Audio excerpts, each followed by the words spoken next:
Viewer discretion is advised. Okay, ready? Yep. You are listening to Wine and Crime, the podcast where two friends chug wine, chat true crime, and unleash their worst Minnesotan accents. Yeah, and it's state fair time, so those accents are out. Oh, deep fried.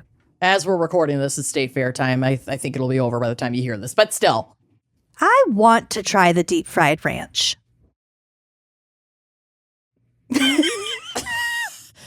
I do and I don't. I'm scared it's going to just be like a ranch squeezed funnel cake, but I've been assured that it's not like that. But I'm still apprehensive. I've seen it on Instagram. It's like a little wonton, and I think the ranch is kind of whipped with some like cream cheese.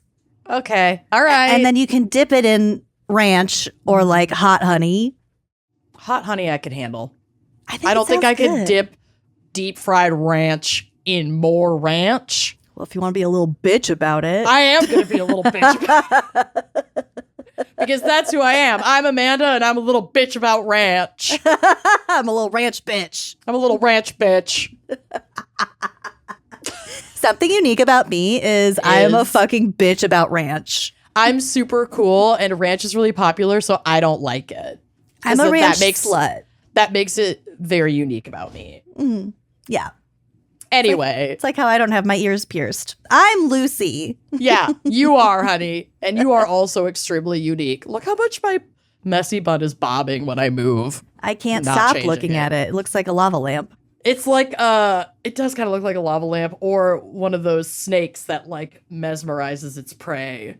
King Cobra. King Cobra. There it is. Who are you? I'm Amanda, and I'm a bitch about ranch. I already said that. Oh, okay. Keep up. Sorry. I was hypnotized by her hair. It's true. It's really flopping. She's flopping. She flopping. Let's get down to business. To defeat the Huns. The topic of today's episode is a pick by Amanda. Yep. This was your idea. This is my fault. This is your fault. Mm-hmm.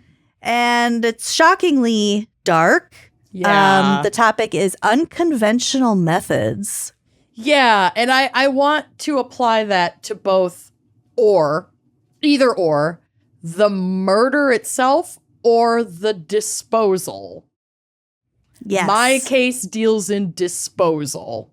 Unconventional disposal. So I have two shorter cases to share with you and no background or psych. Ooh, we're raw dogging it. We are raw dogging. Lube up, baby. Lube up, y'all. Well, speaking of lubing up. Yeah. Should we get to my wine crime pairing? I would love to. I found the most amazing website that I will be obsessed with until I take my last breath. It's called Terroirizer, like Terrorizer, but terroir. I love that. Terroirizer.wine. And I was looking around for unconventional wines to go with today's episode. And I found one called L'Absurde Génie de Fleurs. This is a Languedoc-Roussillon, France region wine. It's a Cinsault from 2022. The label is gorgeous. It literally looks like slightly watered down blood. Oh. It has an unconventional top, and I think I understand why it has this top as I learned a little bit more about this wine. It has like a beer cap topper, not a cork or a twist. Yeah, like it's carbonated. Exactly. And they did some more natural fermentation and it sounds like in-bottle fermentation, which again, an unconventional method to give this a little bit more of an effervescent. So it's a red. It's like a Cinsault. Kombucha. Kind of like that. Yep. They describe it as a playful dance of vibrant acidity and freshness to the backbeat of dark, ripe fruit. I would drink this. Yup. So the unconventional method with which they produced this wine, they took Cinsault from organic vineyards. A third of the grapes went to direct press. A third of whole bunches and a third destemmed grapes went into a short maceration, so something a little bit less intense to like preserve a little bit more of that natural grape flavor.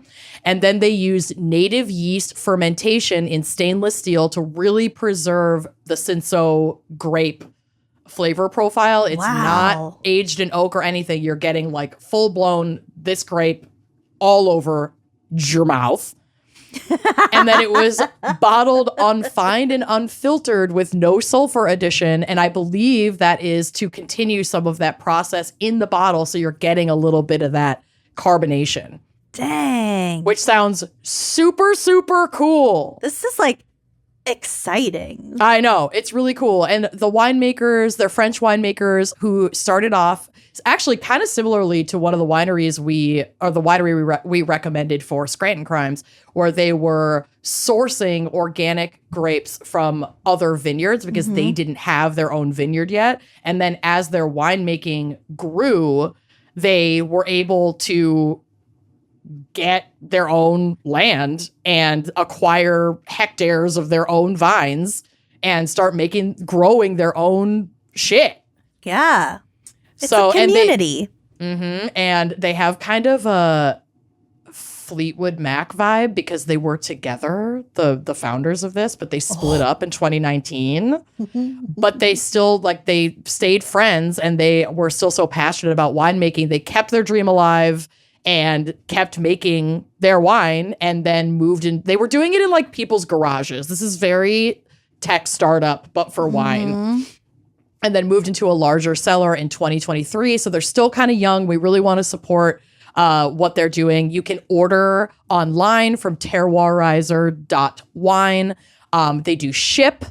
And they have this really cool approach to not only life, but winemaking.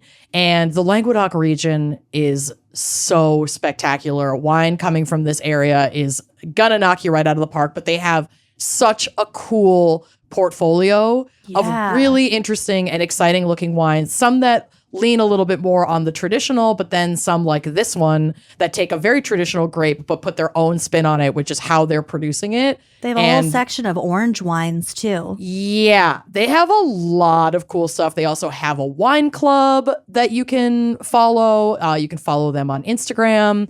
Their website is beautiful. They have a ton of cool information on there, and you can shop at terroirizer.wine.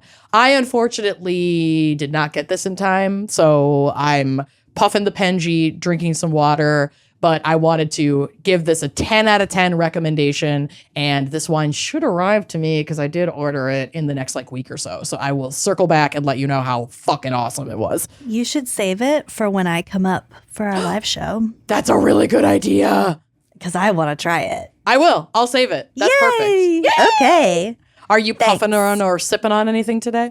Yeah. Had a big puff right before we started, so the intro was a little loose. Might get weird in here, y'all. Might get weird in here. Might get weird. But yeah, it's 1 p.m. I'm hydrating. Yeah. It's we're old now. So if we're really gonna drink, we have to record at 4 p.m. so we don't die. And today's my cat's birthday, and I have a birthday party to throw for her this evening, so I can't be total drunk mom on the prowl. I gotta show up demure, mindful, and cutesy for Beans today.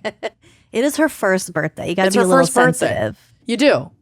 So we're taking it very seriously. Bill is upstairs prepping while mother works, and then I will be helping prep. Tell him what you got her for a little cake. Bill got up early and went to Costco and got an orange creamsicle cake because she's a little orange creamsicle kitten. And I'm so excited to taste it, and I'm going to let her have a little bit of cream. And you're going to make a mixed bean salad for the I'm going to make a mixed bean salad. We're grilling. I fucking love beans. I do too. Like cat and the food. I know. I mean, it's two of my favorite things, beans and beans. It's a big day, people. It's a big bean day. It's a big fucking day for beans.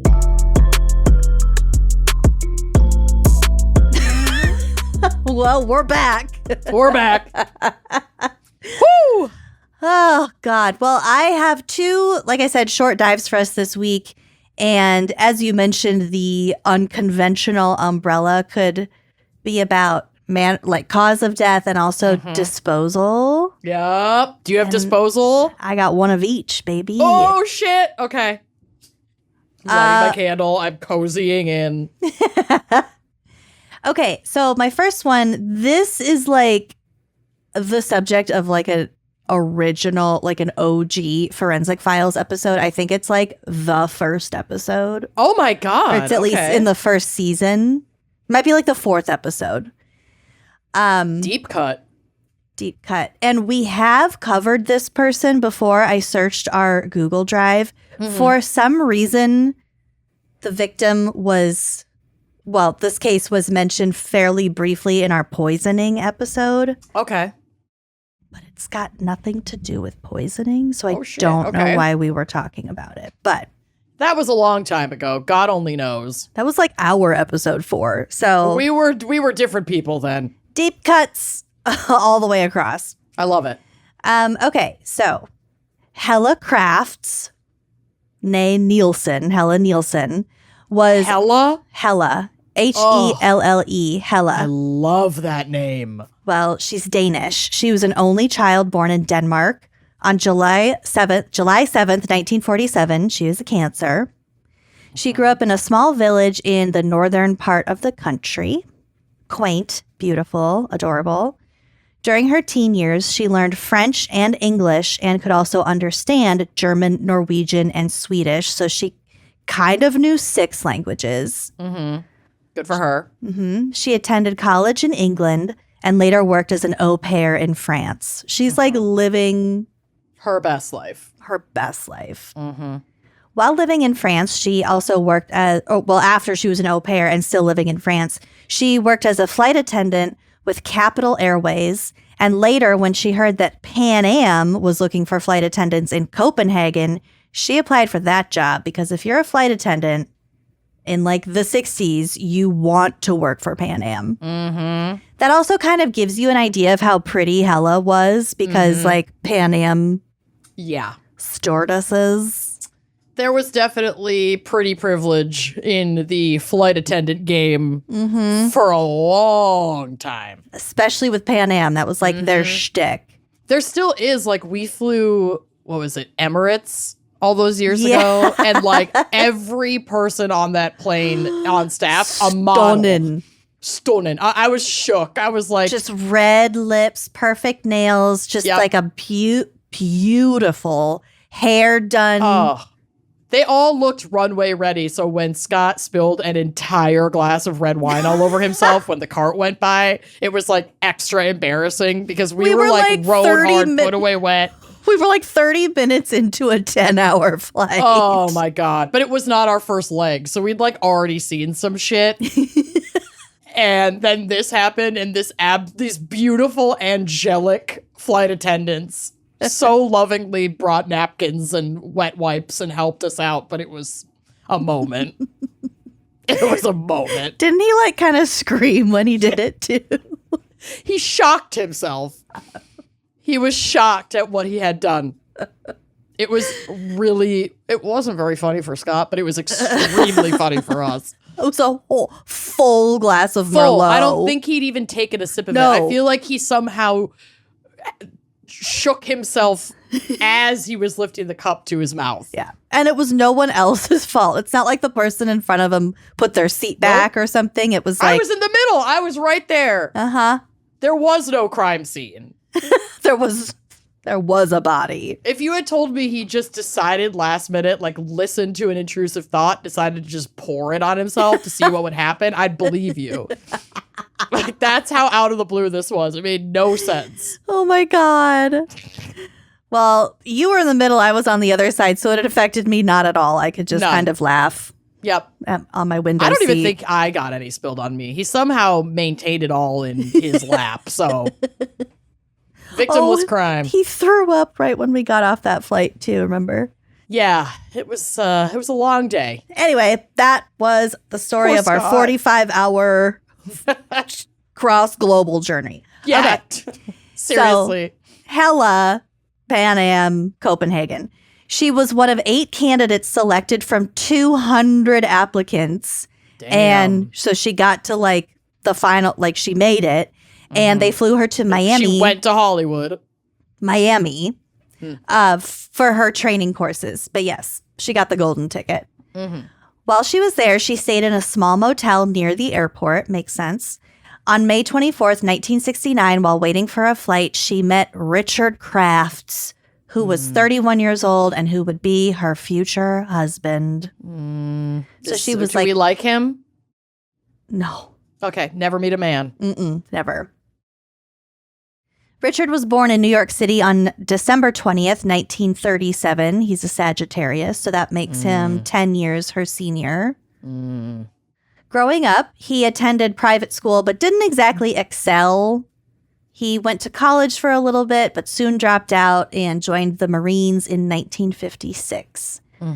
There, he gravitated toward aviation and became quite proficient at flying helicopters. He trained on a fixed right-wing aircraft. Do not ask me what that means. Sure won't. And quickly became certified as a pilot in the late 1950s. Cool. All right. Throughout his time in the Marines, he had many assignments in Southeast Asia, and he didn't return to the U.S. until 1966. So he's still a pilot. And as such, a trained pilot, he had a hard time finding a job until he landed a job with Eastern, which at that time was one of America's largest and busiest airlines. Okay. So obviously, Eastern and Pan Am both flew out of the Miami airport. Although his job kept him busy, he still had a good social life. He was very outgoing. He had a lot of friends.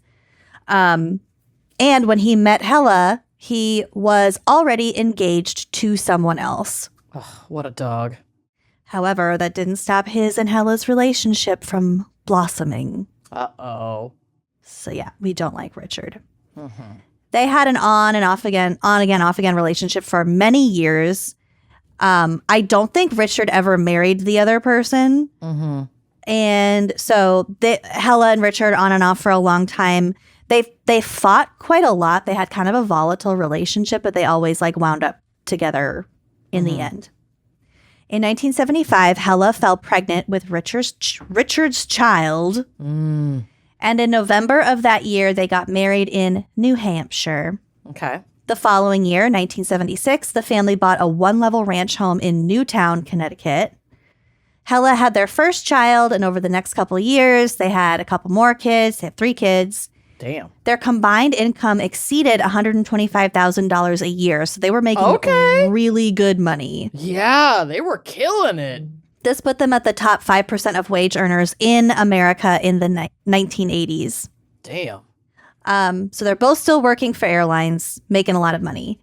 Richard, as was their family dynamic, was the one who handled most of the finances, which enabled him to spend a lot of their money on his passion, which were firearms. Oh, God.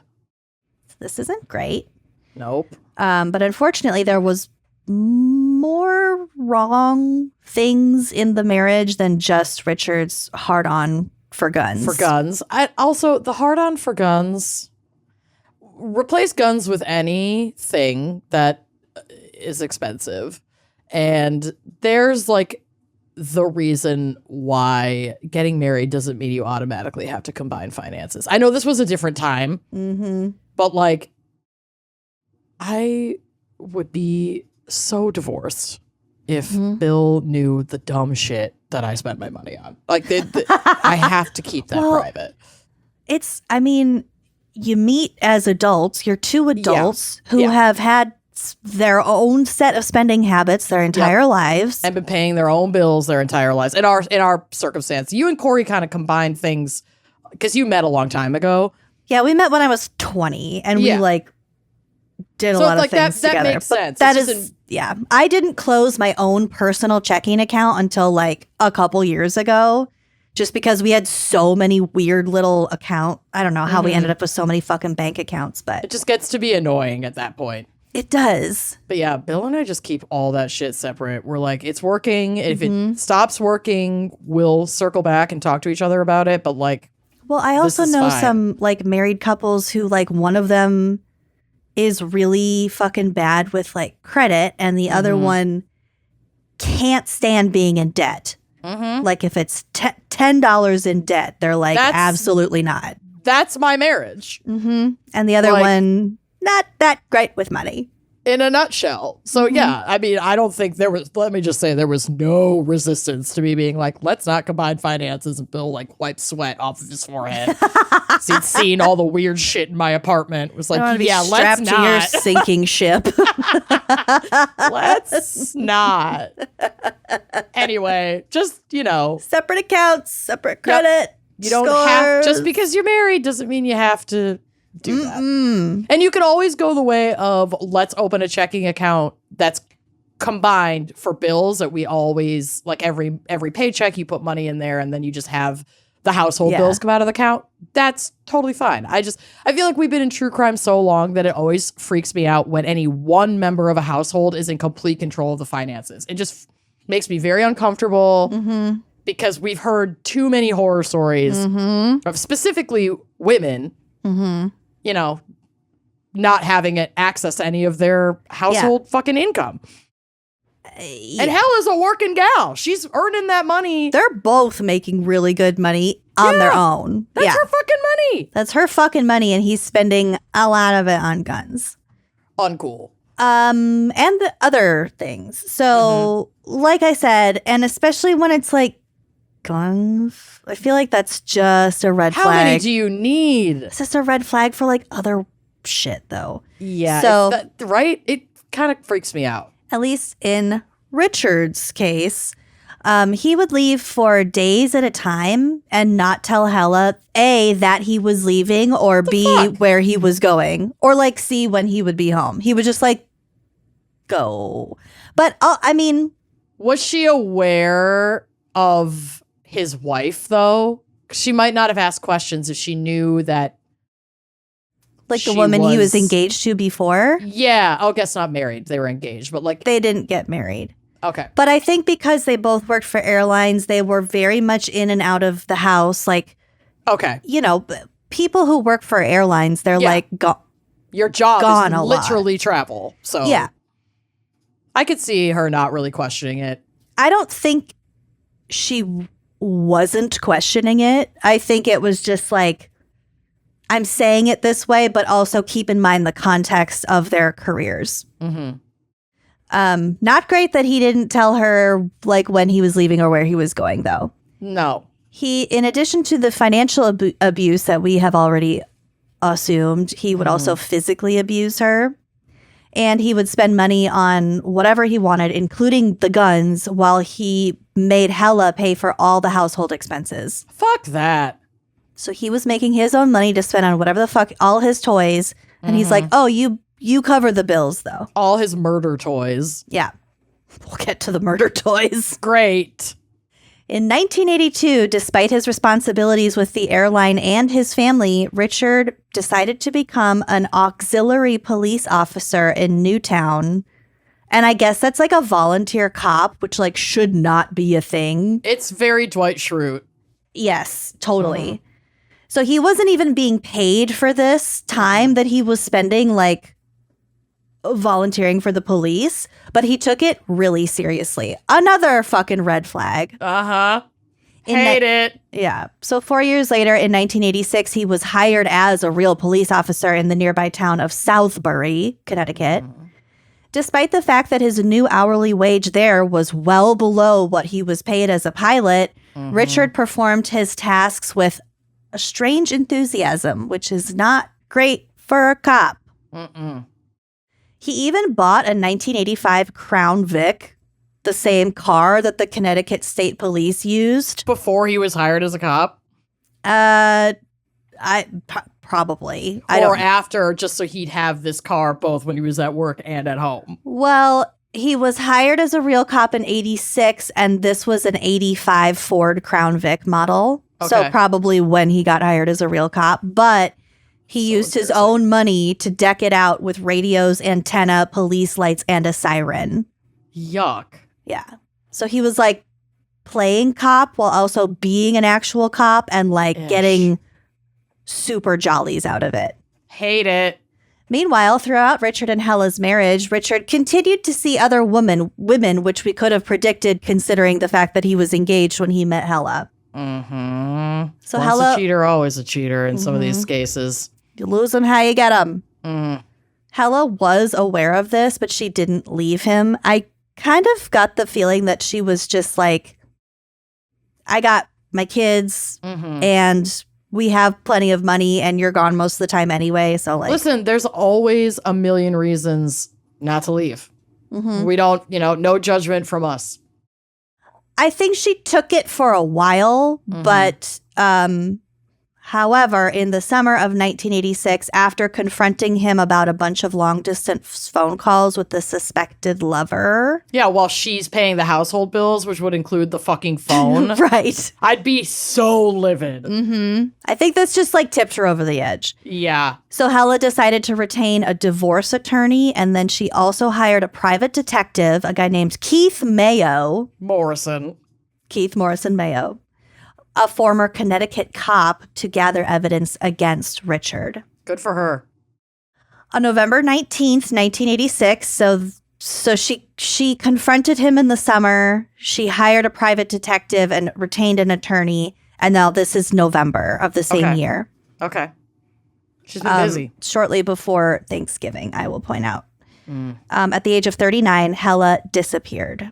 That morning, the family had plans to drive to Richard's sister's house in nearby Westport. However, when they got there, Hela was not with them. And Richard just like gave some lame excuse of where she was. And like no one heard from Hela after that visit. What the fuck? Okay. Her friends immediately suspected her husband because his answers about his wife's whereabouts were like super evasive. And did they know that they were potentially separating? Yeah, I think so, because Hela had reportedly told her friends, quote, "If anything happens to me, don't think it was an accident." Okay. Wow. Honestly, if a friend comes to you and says something like that, help get them out right the fuck now. That's like one of the most terrifying things you could ever hear from someone you love. Especially with 3 young kids. Three young kids. Her kids were like 8, 10, and 12 or something. If I go missing or if something happens to me, don't suspect it was an accident. Girl, you're moving in today. Uh-huh. At least get the kids somewhere safe. Yes, with the kids. Yeah. You're moving in. You're moving in. So Richard's excuses for where Hela was were all over the place. He had told a neighbor that Hela made a trip to either Germany or Denmark and would be returning soon. He also, to someone else, said she was in the Canary Islands with a friend. And he told other people that he had no clue where she had gone. To their au pair, he said that she had gone to Germany to attend to her sick mother. So these are four different stories. Yep. So being a good friend, Hela's friends obtained Hela's mother's phone number. And Hela's mom seemed perfectly healthy when she called and told the friend that she didn't expect to see her daughter until April. Okay, I'm glad that they didn't take what he said at face value. No, the friends were like, you did something to Hela. Uh-huh. On December 1st, 1986, so this was just a couple weeks after her disappearance, Keith Mayo, the private investigator, called the Newtown Police Department to report Hela missing because no one had fucking done that yet. Richard had not reported her missing. And it's been what, like weeks at this point? Like 2.5 weeks. What the fuck? Okay, well, Like 2 weeks. that screams guilt. Mm-hmm. But the cops didn't want to believe that their colleague was responsible for something like this. Thin blue lines. They didn't investigate. Of course not. Saying that they were sure she would return and adult women can go wherever they want. Oh, okay. We're feminists. Yes. Eventually, investigator Mayo had to get the state prosecutor involved because the local cops weren't doing anything. No. And the they're state protecting their own. And the state prosecutor got the Connecticut State Police involved. Okay. Finally, on December 26th, this is over a month after she disappeared, while Richard was in Florida with his kids, again, aged 8, 10, and 12. State troopers searched the Crafts' home and found receipts, both literal and figurative.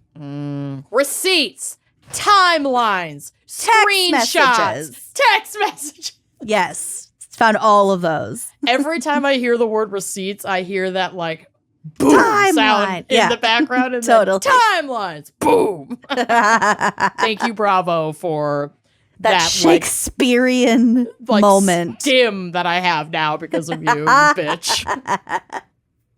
So although Richard had claimed not to have left his house on November 19th, which was the day that she disappeared, his credit card records and receipts showed that he bought new bedding. Okay. You know how I am about the comforter. A chest freezer, like a drop freezer. Yep. And a chainsaw. And had rented a motherfucking wood chipper. You are fucking kidding me. In the days before her disappearance. Is this the inspo for Fargo? Sure is. Oh, no. Yeah. The wood chipper was an Asplund Badger Brush Bandit 100 model. I do have a photo, which will be on the blog. I feel like your dad is listening going, oh, that's a great wood chipper. Just like quietly to himself. Oh, lucky. Oh, wow. So what a score. It's like a really intense model for someone doing huge. non-commercial work. Like this it's a toe behind. That's massive. Yes. It's big. Okay. There were also pieces of carpet missing from the house, like just chunks of carpet cut out. Cut out. Okay. And they also found a small blood stain on the side of the mattress. At some point around this time, Hela's car was also found in the Pan Am employee parking lot at JFK Airport. Uh-oh. But she wasn't at work. Oh, no. No one had seen her in over a month. Yeah. Eventually, a snowplow driver named Joseph Hine came forward and said that he had seen Richard using a wood chipper on the night of November 18th near the shore of Lake Zoar. He blasted her into the lake? During a severe snowstorm. So the oh my God. The snowplow driver is driving. It's probably like midnight or 1. It's at night in the middle of a blizzard. And it's December or it's November. So like the lake is frozen. Yup. Oh, God. Maybe the lake wasn't frozen, but it's pretty damn near frozen. Yeah. Yeah, so the plow driver was like, that's fucking weird. And then when, like, somehow the plow driver heard about, like, the police raiding the home. And so the plow driver was like, yeah, I saw something really weird that night. Oh, God. So with this new information, police descended on the lake and began to search for clues. Without a body as evidence, the forensic investigation was led by Dr. Henry Lee of Forensic Files fame. Dr. Lee. Dr. Lee. They found a ton of like little pieces of metal along with less than 3 ounces of human remains, including a tooth that had like a unique dental work, like a crown on it. A toenail covered in pink nail polish. Bone chips, 2,660 bleached blonde human hairs, fingernails, and type O blood, which was the same type as Hela's. Oh my God. Just like strewn around. No, I'm going to throw up. Oh my God. Divers also found the chainsaw that was purchased by Richard, even though he tried to like sand off the serial number, but they have ways to like revive those serial numbers. 1,000%. Also, so they knew the chainsaw was his, and they also found traces of blonde hairs stuck to the chainsaw, even though he threw it in the lake. Yeah, because he's an idiot. He didn't bother to clean it off. He just thought that dumping it in the lake, he thought they would never find it. And if they did, it wouldn't have a serial number and blah, blah, blah. He's a dumbass. He's a dumbass. And a piece of shit. Police theorized that In their bedroom, Richard first struck Hela unconscious with a blunt object, possibly a police flashlight. Those things weigh like a lot. Yeah. So that would explain the blood stains found on the side of the mattress. Then carried her body to the freezer where he left it for some amount of time. They had like a deep freezer. Well, he bought that chest freezer. Oh, right. Oh, fuck. So he bought that freezer. Yeah, he bought all those suspicious things like within the few days leading up to her disappearance. Smart. Yeah. Then Richard had taken Hela's body out of the freezer on the night that he was seen at the river by the witness, chopped it into several large portions with the chainsaw, then put each portion through the wood chipper. This is like making me lightheaded. I know I'm also high, but holy shit. It's gruesome. It's so gruesome. And of all the ways to get rid of a body, this is one of the most like violent and gruesome processes. And like extra. It's too much. It's way too much. The police believe that the dismembered pieces of Hela's body were scattered into the river and the area around it. They also never found the freezer itself. It was probably somewhere else in the river. Yeah, he got rid of it. But they had the receipt for it, so... So they knew he had it, yeah. Yeah.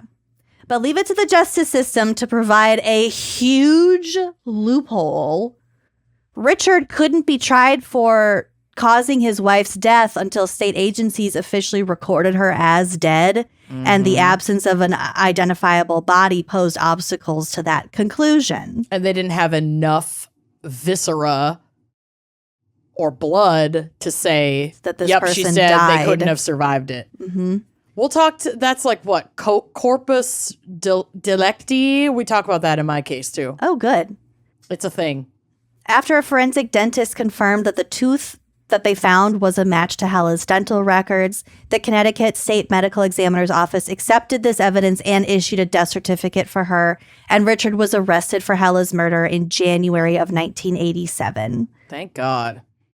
I mean, I think given all of the circumstantial shit around this, you would have to be pretty blatantly ignoring evidence to not charge him. Yeah, I think I would hope that there's enough like bend in the law to allow for something that appears this glaring. Well, and even the cops were like, okay, buddy, we can't protect you anymore. You chopped up your wife. Yeah, plus this is just like an arrest. It's not, he still has to go to trial. Due to extensive publicity, because Richard's trial was moved to New London, Connecticut. The trial began in May of 88, and forensic evidence was key, obviously. However, on July 15th, 1988, a mistrial was declared after the jury became deadlocked 11-1 in favor of conviction when that one juror walked out of deliberations after refusing to vote to convict. And I bet you anything that juror was a man. The trial was moved to Norwalk, Connecticut, again due to the massive publicity surrounding the case and subsequent mistrial in New London. And finally, Richard Crafts was found guilty on November 21st of 1989. The following January, he was sentenced to serve 50 years in state prison. He was the first man ever convicted of murder in Connecticut without the discovery of the victim's body. He was released from prison in late 2019. Oh, good. But I think like he had terminal cancer and like, I don't fucking know. He was moved to a homeless shelter for veterans. And I'm pretty sure he's dead. Well, ladies, if he's not dead and you see this guy on Tinder, swipe left. Yeah. Oh, no. The kids, by the way, grew up. They were sent to live with Richard's sister in Westport, which was the aunt that they were going to visit the day of Hela's disappearance. But yeah, isn't that fucking wild? I hope they're okay. I mean, my God. Ooh, yeah. Also, as I was typing up those notes, my neighbor was using a chainsaw to like cut up branches.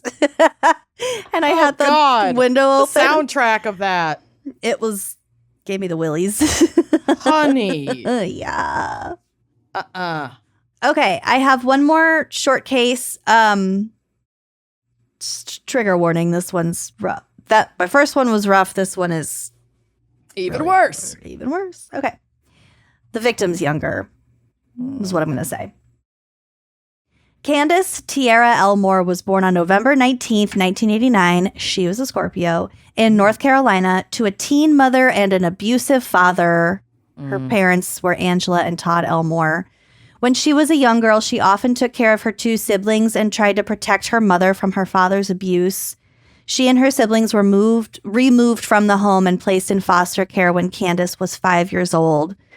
And from there, she moved a couple of times and understandably, reportedly, began to show signs of rebellion and angry outbursts. Yeah, she needs therapy for all of the trauma in her first 5 years of life. Yeah.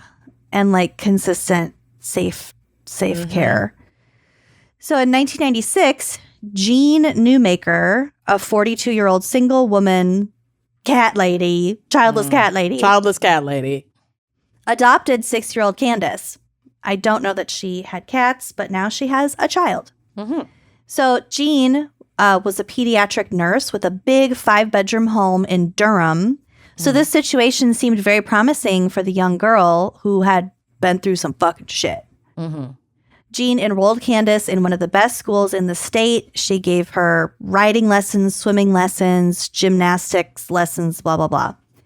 Jean just wanted to give and receive affection. However, she struggled with Candice, who did not seem to want her adoptive mother's love or parenting. Also, it's called trauma. Yeah. Yeah. This is the late 90s. I think that, yeah. I don't know. The whole thing is really fucking sad. Right. Reading it through a 2024 lens, it's pretty easy to see that Candice, it wouldn't have mattered whose care Candice wound up in. She was not well emotionally and psychologically because of all of the trauma of her childhood, and she needed that to be addressed. Well, it's addressed. While neighbors and teachers described Candice as a bright, creative young girl, Jean was overwhelmed by the, quote, level of dysfunction in Candice's behavior. According to an interview with the Denver Post in the spring of 1999, Jean said she woke up in the middle of the night to the smell of smoke in her home. Oh, dear. When she found Candice, quote, she was sitting on the bed in the guest room with spent matches all around her.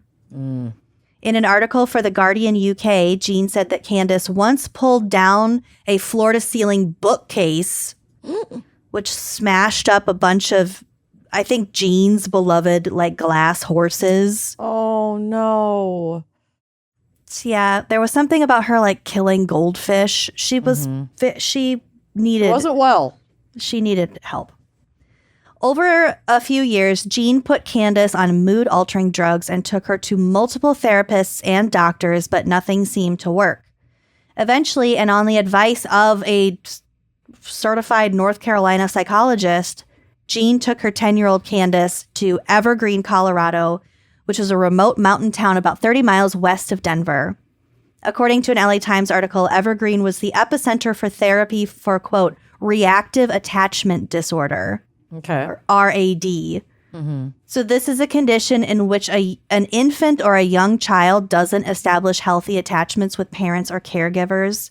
It can also develop if the child's basic needs for comfort, affection, and nurturing aren't met or haven't been established with others. So you do have psych. I do have psych. There we go.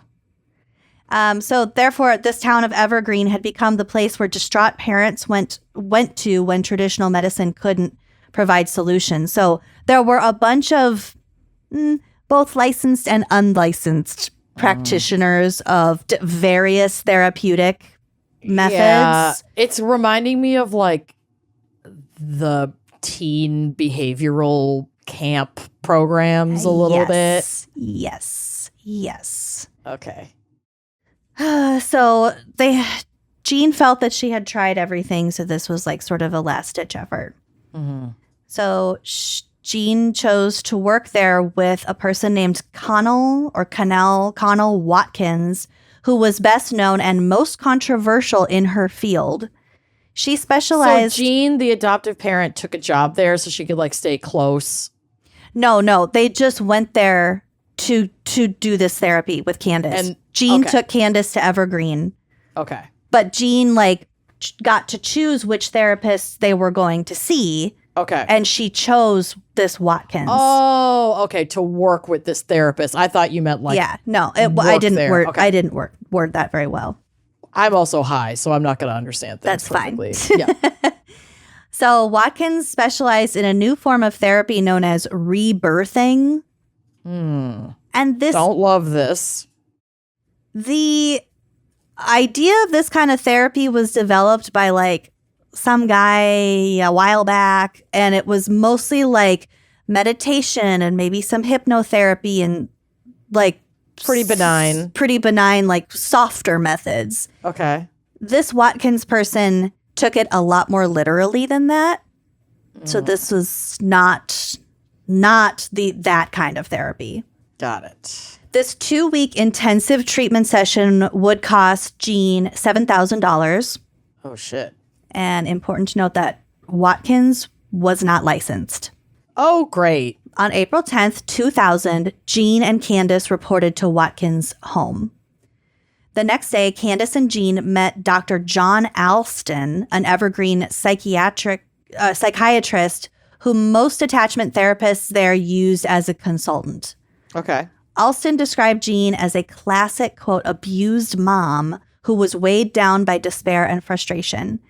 He adjusted Candice's medications, stopping her Effexor, which is a drug used to treat depression, but increasing her Risperdal by 50%. Okay. And Risperdal is a medication used to treat certain mental and mood disorders. It can have like a sedating effect. Okay. That can lead to lethargy and confusion. It's basically supposed to calm you down, but he ramped that up by 50% and so stopped she's kind of just out of it. Antidepressant. Well, we don't really know how it affected her necessarily, but to me, looking at these adjustments, it seems kind of drastic considering he had just met this girl. Yeah. And she's 10 years old, too. She's a kid, and it does also kind of seem like they're trying to just subdue her behavior rather than slowly adjust medication while also using therapy to try and get to the source of the behavior. Yeah. Just seems like, oh, this kid's out of control. Let's like ramp up this med and dial down this med. Yeah. And neither of us are fucking doctors. No. But that is not the biggest problem of this whole situation. So great. During the first few days of the treatment, Watkins and her 3 associates, we have Julie Ponder, Britta Lynn St. Clair, and Jack Dudley McDaniel. So there's 4, we'll call them therapists. Okay. So they noticed that Candice seemed emotionally withdrawn after her medication was changed. Go fucking figure. Yeah. Watkins described Candice as having, quote, a look in her eyes like nobody was home. On April 17th, so we're halfway through the 2-week program, Alston placed Candice back on Effexor to counter her, quote, dissociation. Okay. Because, she's just kind of out of it at this point. Yeah. So he's like, whoops, we'll put you back on this. That same day, Watkins' team conducted compression therapy, where Candice lay down on a mat and they wrapped her in a sheet with only her head uncovered. And then they instructed Jean to lie on top of her, bracing herself on like cushions to distribute her weight. And this was supposed to make Candice compliant with her mother and to give Jean like control, like a sense of control. This is the first clue that this is not going. It's a little weird. Although I will say that like it's kind of like the weighted blanket effect, at least for me. Like if I'm stressed, I want Bill to just like lay on me and just like crush me a little bit. So like I can understand being drawn to a method like that. Compression, but I can also see it quickly becoming dangerous. Yeah. I mean, we weren't there, We don't know if Candice gave like enthusiastic and repeated consent. For this. Mm-hmm. Mm-hmm. Well, and how enthusiastic and repeated can your consent be when you're a drugged up 10-year-old with like serious trauma that resulted in behavioral issues?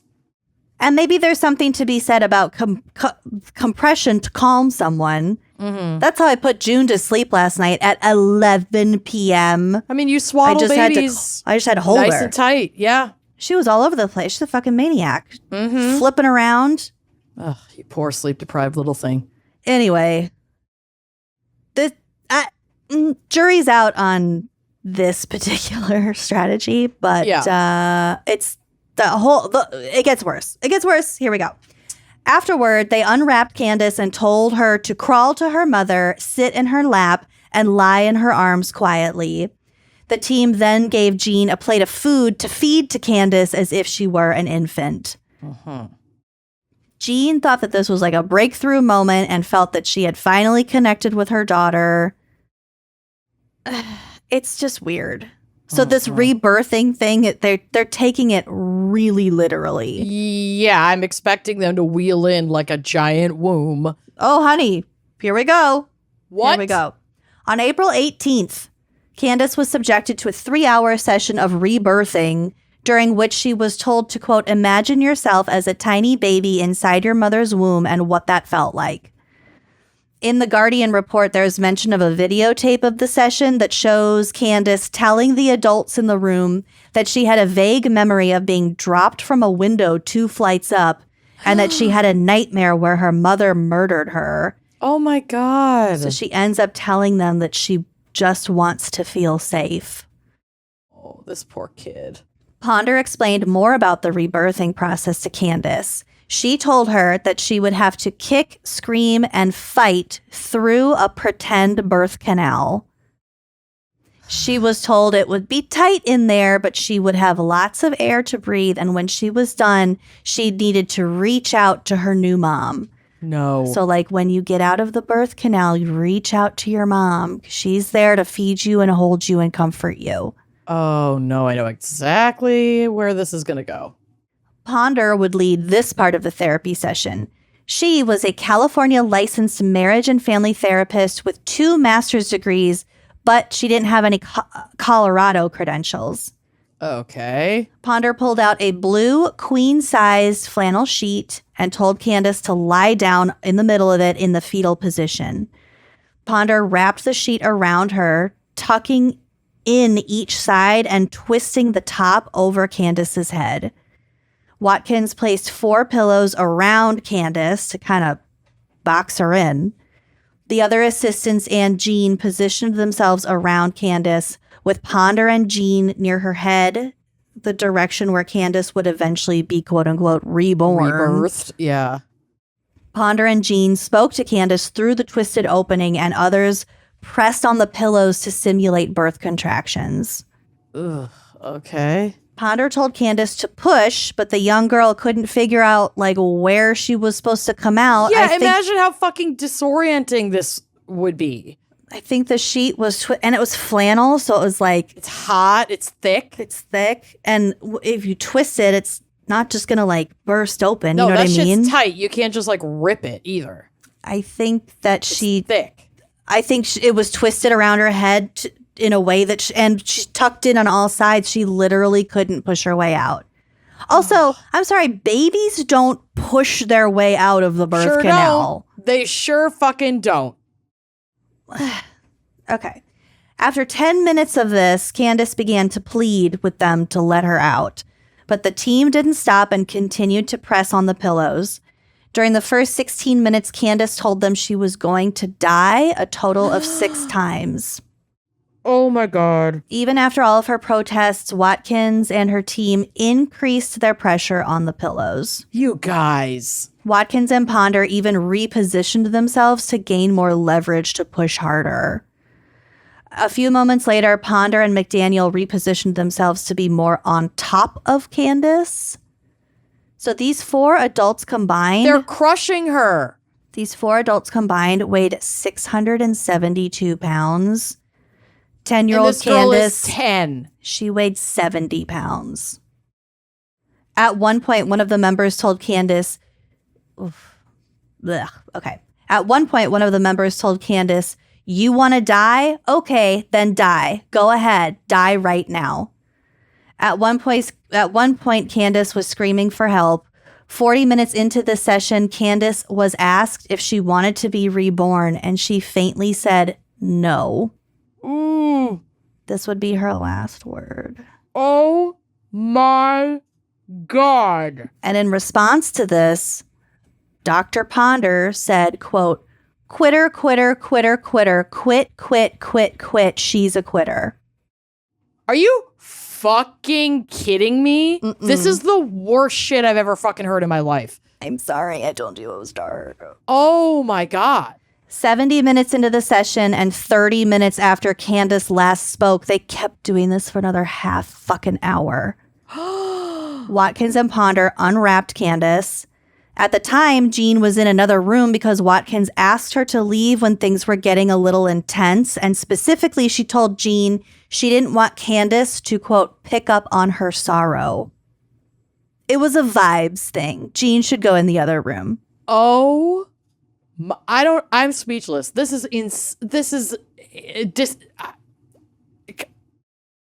Yeah. When they uncovered Candice, her face was pale and flecked with vomit. She felt clammy, and Watkins thought she was sleeping. No. When they called out her name, Candice did not respond. Jean, who again was a pediatric nurse, rushed back into the room and began performing CPR on her daughter, even though Jean believed that Candice was already dead. Oh my God. So Watkins called 911. Candice was rushed to the hospital where she was declared brain dead from asphyxiation, and she passed away the next day. I'm shocked she was still alive at all. I can't believe it. I can't believe this fucking happened. Yeah. So unconventional therapy methods and how those turn out was sort of the theme of this. Did they get charged with her murder? Yes. So Connell Watkins, and Julie Ponder were charged with reckless child abuse resulting in death. They were both sentenced to 16 years in prison. Britta St. Clair and Jack McDaniel originally faced identical charges, but in a plea bargain, pled guilty to lesser felonies for negligent child abuse and received 10 years probation and 1,000 hours of community service. Jean Newmaker, the mother, also faced lesser charges of negligent child abuse and got a minimum sentence of 4 years. The sentence was deferred for 4 years, effectively making it probation, and then she also got 400 hours of community service. Yeah. As a result of Candice's death, there is now a law known as Candice's Law in Colorado and North Carolina, which outlaws dangerous reenactments of birth experiences, which I didn't realize was that fucking common. Yeah. Yeah. So the House and Senate have both passed resolutions encouraging similar legislation in other states. Okay, listen to this. Candice's death was one of 6 documented child deaths that occurred during these rebirthing treatments. So six documented, probably more. Yeah. And I wonder how many were at the hands of these practitioners. Like, there's a whole thing. You want to say, oh my gosh, how did nobody in that room stop and say, like, what the fuck are we doing? Mm-hmm. But it's almost like it turns into mob mentality where you're just like gassing each other up. You're following the lead of a quote unquote professional. Mm-hmm. Everybody else in the room is still participating. So I'm going to keep participating. There's whole scientific behavioral experiments about shit like this. Absolutely. Yep. And I mean, I don't know what the fuck Jean was thinking about her daughter. And, you know, I'm glad that Jean had to carry some consequences here. Mm-hmm. And also, like, this is a desperate woman at the end of her rope who was, she thought, getting comprehensive care for her kid. That's a complicated one. That's really tough. And she was a nurse. She should have known that, like, I know. that was that a this could fucking dangerous kill her kid. asphyxiation. Yeah. Well, I mean, when you started going, I was like, okay, she's gonna die in there and she's gonna suffocate. I didn't know that they were going to crush her under 4 adults. it was like a positional asphyxiation situation because fetal position in a flannel, I can't. That's a nightmare. That is a nightmare. That is a literal nightmare. Like my claustrophobia could never. Well, you didn't have a choice. You have 4 adults sitting on you. No, of course. No, no shade to Candice whatsoever. This poor girl deserved help and got murdered. Yeah. Yep. Anyway, so unconventional. Let's keep it that way. All right. Well, should we take a quick mental health break to hear a word from our sponsors and then get to my case? Yeah, I think I need to heat up some soup. I regret everything. This was your pick. I know. That's why I'm taking responsibility for my own regret. Okay, well, my case is gnarly, so buckle up. Let's just dive in without any foreplay, shall we? Raw dog. Raw dog it. John George Haigh, was born July 24th, 1909, a Leo, to parents Alfred and Emily. Born in Stamford, Lincolnshire, England. Oh. Raised in Outwood, West Yorkshire. You know what that means. Thank God. Clinging to the only scraps where there can be comedy, so here's some geography. His birthplace of Stamford, Lincolnshire is east of Morphetborth. Morphetborth? Beautiful Morphetborth. Yeah. West of Bungay. South of Goole. It's Bengay for your bum. Yep. And north of Horley. Oh, no. Goole. Beautiful Horley, Goole, Bengay, and Morphetborth. I can't get over Morphetborth. I'll never recover from Morphetborth. We'll never linguistically recover. Never. Morphetborth. Obsessed with Morphetborth. The family was extremely religious, his parents. I mean, children are just forced to do what the parents do. Uh-huh. They belonged to a religious group called the Plymouth Brethren. Wow, I can't read. Morphetborth. The Plymouth Morphetborth Brethren, an extremely conservative Protestant sect who advocated for austere lifestyles. Oh, God, that sounds so boring. It sucks. There's nothing I like less than an austere lifestyle. Fuck that. Yours is the opposite of austere. I mean, yeah, I would agree with that. The family believed that almost all forms of casual entertainment, music, magazines, books, sports, sinful. If it brings you any pleasure. Broccoli cheese soup, sinful. Fucking sinful, blue so almond good. Roasted almonds. Sinful. Weed. Sinful. Bible stories were the only accepted form of entertainment in their household, and the father believed that the world was evil and put up a 10-foot fence around their yard to exclude the evil outside world, which, like, that is the only place we align. What about the birds? Evil birds, chickens. Birds aren't real. Birds that are chicken, evil. you think that chicken could get over a 10-foot fence back into your yard? How is the chicken, by the way? Oh, I think it's dead. I haven't seen that chicken in weeks. Did you kill it? No. I certainly didn't chase the cats away from it. The least convincing no I've ever heard in my life, but whatever. Well. It's not illegal to kill a chicken. Well, Hayes' childhood it's experience. not yours, it might be. I don't want beef with the chicken people. The chicken people are nuts. No.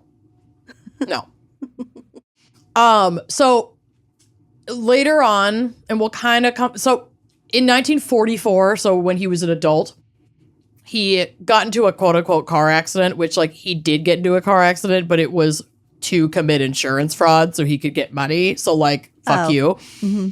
But he claimed that in that accident, blood from a head wound dripped into his mouth and revived like repressed memories of recurring nightmares from his childhood. His own blood? Yes. Is it So that allegedly, easy to revive old recurring nightmares from your childhood? I mean, if it was, then every like not recommended diabetic move of me licking my finger after doing a finger prick check would have brought back a lot of memories, but guess what? It didn't. So this guy's also like a notorious bullshitter. Okay. And we'll get to it, but a lot of folks don't believe much of anything he said about his childhood, and that he pulled a lot of this shit out to help build the only defense that he had when he was finally apprehended and brought to trial, which was an insanity defense. So the austere lifestyle might have been bullshit too? That was real. That was okay. real. Yep. Can confirm that was real. But like these repressed dreams, these weren't like memories of things that happened to him. These were recurring dreams. He allegedly suddenly, after this fraudulent car accident in 1944, was like, I tasted my blood and I remember this. So Okay. he described having dreams as a child where he'd be in like a vast forest and the trees would turn into crucifixes that were weeping blood. Cool. Quote, I know, right? I'm like, write that movie. It's pretty goth. I saw before me a forest of crucifixes, he wrote, which gradually turned into trees and back and forth, vice versa. At first, there appeared to be dew or rain dripping from the branches, but as I approached, I realized it was blood. Suddenly, the whole forest began to writhe, and the trees, stark and erect, to ooze blood. This just sounds like a mushroom trip. Yeah, a bad one. Mm-hmm. A man went to each tree catching the blood. That man approached me to drink the blood. What's with the drinking of the blood? Yeah. But Haigh claimed he would wake up before he would take a drink. He later told police that it was these dreams that made him believe he needed blood to live. And it was widely reported that John's childhood ambition was to become a vampire. Again, generally people don't believe that he even really had these nightmares. No. And that he was making this shit up to bolster an insanity defense. Okay. But he would describe his childhood as bleak and lonely, which honestly is believable considering they were... He wanted to be a vampire. Well, and that they were like not allowed to have any joy, and their dad built like a 10-foot fence to keep evil birds out of their fucking yard. So Yeah. Doesn't sound like a super joyous upbringing. No. Well, joy was a sin. Right. He claimed that his life had been quiet and monastic without the typical joys of childhood. He was frequently reminded that the Lord was always watching and that he should take care not to aggrieve the Lord. Oh my God. He stated that although he rarely misbehaved, when he did, his mother would hit him on the back of his hand with the bristle side of a hairbrush. Ooh, and he ouch. said that, he said that this would sometimes draw blood that he claimed he would lick. And that's how he developed a craving for blood. Again, most people don't believe these stories. But I believe that he was hit with the brush. I don't believe that he licked at his paw and it made him crave blood. That's the part that people are like, okay, take several seats. That's where, you lost me. One of the things he was allowed to do and was taught was playing the piano at home. And he did actually become very proficient. He was a very talented pianist. He won a scholarship to Queen Elizabeth Grammar School in Wakefield and won another scholarship to Wakefield Cathedral, like high school or college. High school. He became a choir boy. His entire education was Christian schooling. As an adult, he eventually stopped attending his parents' church when he gets married briefly and is like, I'm an adult now. I don't want to fucking go to your church anymore, and kind of detaches himself from this part of his life. Oh, As a young adult, after he graduated from high school, he apprenticed with a firm of motor engineers and then later took jobs in insurance and in advertising. But at 21, he was fired from like his first major job as it was suspected that he was stealing from the cash box. But in terms of other like childhood or young adult crime before this point, his record was clean. I think they just fired him, but they never like pressed charges or anything for the theft. So it was an innocent, it wasn't like he was asking for his coworker's blood on work while punched in. No, but this marked the beginning of how he was going to make money, which is important because his defense is all about like, oh, I'm insane. And it's like, no, you were broke and you didn't want to fucking work.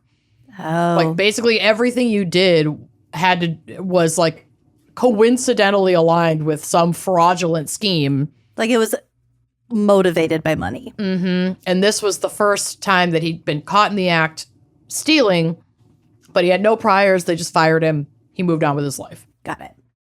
On July 6, 1934, he married a young woman named Betty Hammer. She was 21. They did not know each other very well. Hammer, but he was hardly know her. Hardly know her, literally. But she was impressed by his manners and charm. He was apparently extremely charming, which he would have to be because he pulls off some wild shit. Ugh. It's unlikely he pushed for this marriage so quickly, or it is likely, that he pushed for this marriage so quickly to get away from his religious and strict parents' household. Like I said, it's like, I'm married now. I've got my own shit going on. I don't have to go to this fucking church anymore. His new wife, Betty, had doubts about his character pretty quickly, and was like, how are you making money? Like, you don't go to work. But she went through with the marriage. They moved into her parents' basement. Her parents were not thrilled about the match and thought maybe she was a little too young to be getting married to this guy who can't really tell us if he has a job or not. Yeah, it's a little suspicious. Mm-hmm. But I think probably to protect their daughter, they let the couple live with them. So it's not like they were living in their own place. They could keep an eye on things. Okay. The marriage only lasted 4 months. Oh. Because in October of 1934, Haigh would be arrested and jailed for fraud. And we'll get to what happened there in a second. While he was in jail, Betty gave birth to a baby girl. She, knowing that she wanted to exit the marriage, placed the child for adoption. She left him, although she did not officially file for divorce. He would only see her once more after the separation when he was released from prison. And that was to tell her that they were never really married because he had a wife, which wasn't even true. He had no wife. Motivation for why he would say this is pretty unclear, but I'm thinking it's like well, I don't care that you left me. I was already married, so fuck you kind of move. Yep. And then he just fucked off. They really didn't see each other again. This guy was also suspected of being a compulsive liar, so who the fuck knows? So in 1934, he's jailed for fraud for 15 months. And the fraud involved car sale and repair shops. I think mostly used car sales. His approach was to advertise that he was seeking to purchase a garage, stating that the necessary capital was available to take over a business. He would then select a garage whose owner was having financial trouble. He would take on an option to purchase. During the option, the commission on any cars that Haigh sold would be divided. So it's we're going to keep the business going. I'm working on the sale, but I want to start making money from the business that I'm buying. So he'd get a cut of commissions while the sale was pending. He would then use the name for really not doing anything. For not doing anything except basically keeping these desperate people on the hook for when the sale would be complete. Okay. But in reality, he's not contributing anything.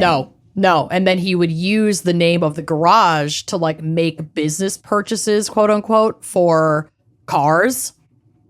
But they don't have the capital to do that. But it's the 30s. So it's not like you get approved right there on a computer. It's a lot of times you can start these transactions. It might take a couple weeks. Exactly. And then he could just fuck off in the time it takes for any of this to actually catch up with him. Man, it was so easy to commit crimes back then. It really was. He would forge people's handwriting who lived in the vicinity of the garage and use that to create fictitious purchases of non-existent cars to show that the business was doing well. The company would advance the money from these fake car sales, and then Haigh couldn't actually pay them back in cash because he never sold those cars. He got away with this for only a few months before he was arrested and imprisoned for 15 months. So he didn't get out soon enough for them to be like, all of this is bullshit. What the fuck are you doing? How far did he really think he could push that? I don't think he really thought a lot of this through. He claimed he got this idea by reading about a guy who had been arrested for doing the same thing. somehow ignoring the fact that the guy was emulated, ended up in jail. So he was like, I could do that. It's like in Dumb and Dumber when he's like, oh, I saw that in the movie once when they did the sea bass when they walked out on their tab or whatever. And he's like, not as easy as it looks. It's like, oh, will the guy get away with it scot-free? And he's like, no, they chased him down about a couple miles down the road and caught up to him and slit his throat. Yeah, exactly. After he was released from this stint in jail, he tried to go into the dry cleaning business, but it apparently was actually becoming successful at that time. Dry cleaning was like this new hot thing. But his attempt went bust after his business partner was killed in a motorcycle accident. Oh, God. So apparently this also killed any desire that Haigh had to like earn an honest living. So then he moves to London and he's hired to be a chauffeur and repair arcade machine repairman for a guy named, William, who went by Mac McSwan. He was the son of Donald and Amy McSwan. They were a wealthy family who owned amusement arcades. So he would drive them around and he would repair the machines. He and Mac soon became good friends. They both liked fast cars, flashy clothes, and London pubs. But Haigh would become envious of Mac's wealth. The McSwan family liked Haigh. They promoted him to a manager and thought that he was an excellent employee, and they were sad to see him go when he wanted to leave and get into business for himself. Quote, when I discovered there were easier ways of making a living than to work long hours in an office for other people, he later wrote, I did not ask myself whether I was doing right or wrong. That seemed to me to be irrelevant. I merely said, that's what I wish to do. And as the means lie with my power, that's what I decided. That is a little manifestation, baby. Psychotic. Okay. So Haigh left McSwan's employment and set up a fake solicitor's office, like a law firm, by using the name of a reputable firm and used the alias of William Cato Adamson. He really just does whatever the fuck he wants. He really does. I think he just really likes to make up fun names for himself, and that's the real motivation here. Cato Adamson.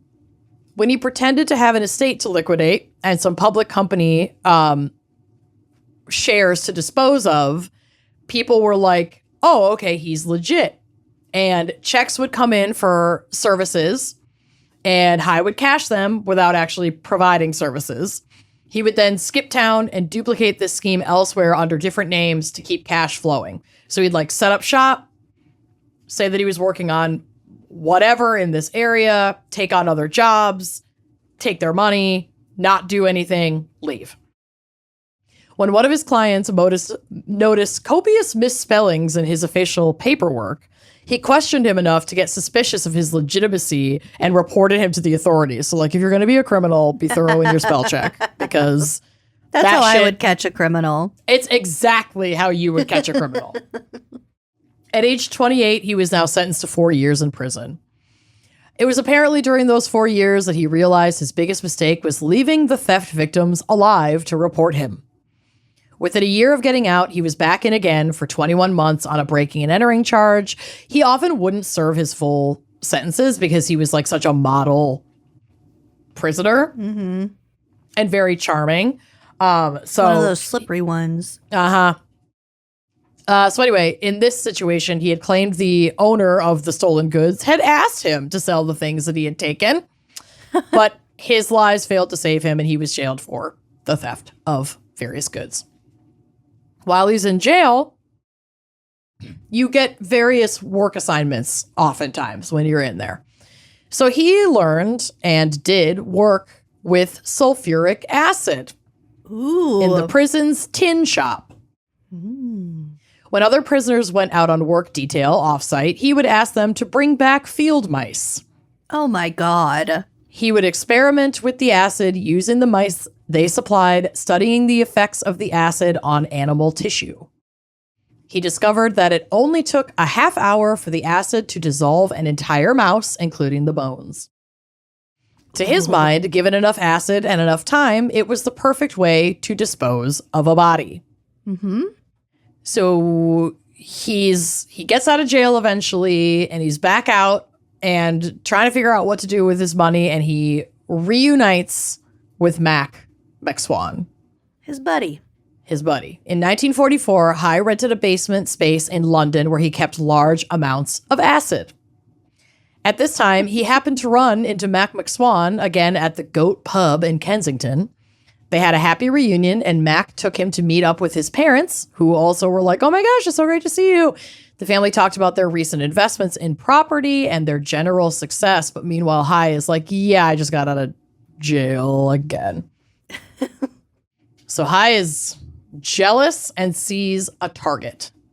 He and Mac reestablish their friendship. They're spending a lot of time together over the next several weeks. But then on September 6th, 1994, this was the last physical, in-person, can confirm contact anybody had with young Mac. When he wrote a postcard, apparently, on Haigh's behalf, which, like, sent to someone for Haigh, but it was, like, in Mac's handwriting. It wasn't explicitly said in the research, but I think that having Mac write the postcard was Haigh showing proof of life and getting samples of his handwriting. Oh. I don't know if like writing postcards for somebody else was a thing. I don't know, but I think this was probably a ploy to A, have something with his handwriting that can be sent out after the fact to make it look like he's still alive, and B, have his handwriting, because this guy, you already know he forges signatures and all kinds of shit. Yeah. He's done it a million times.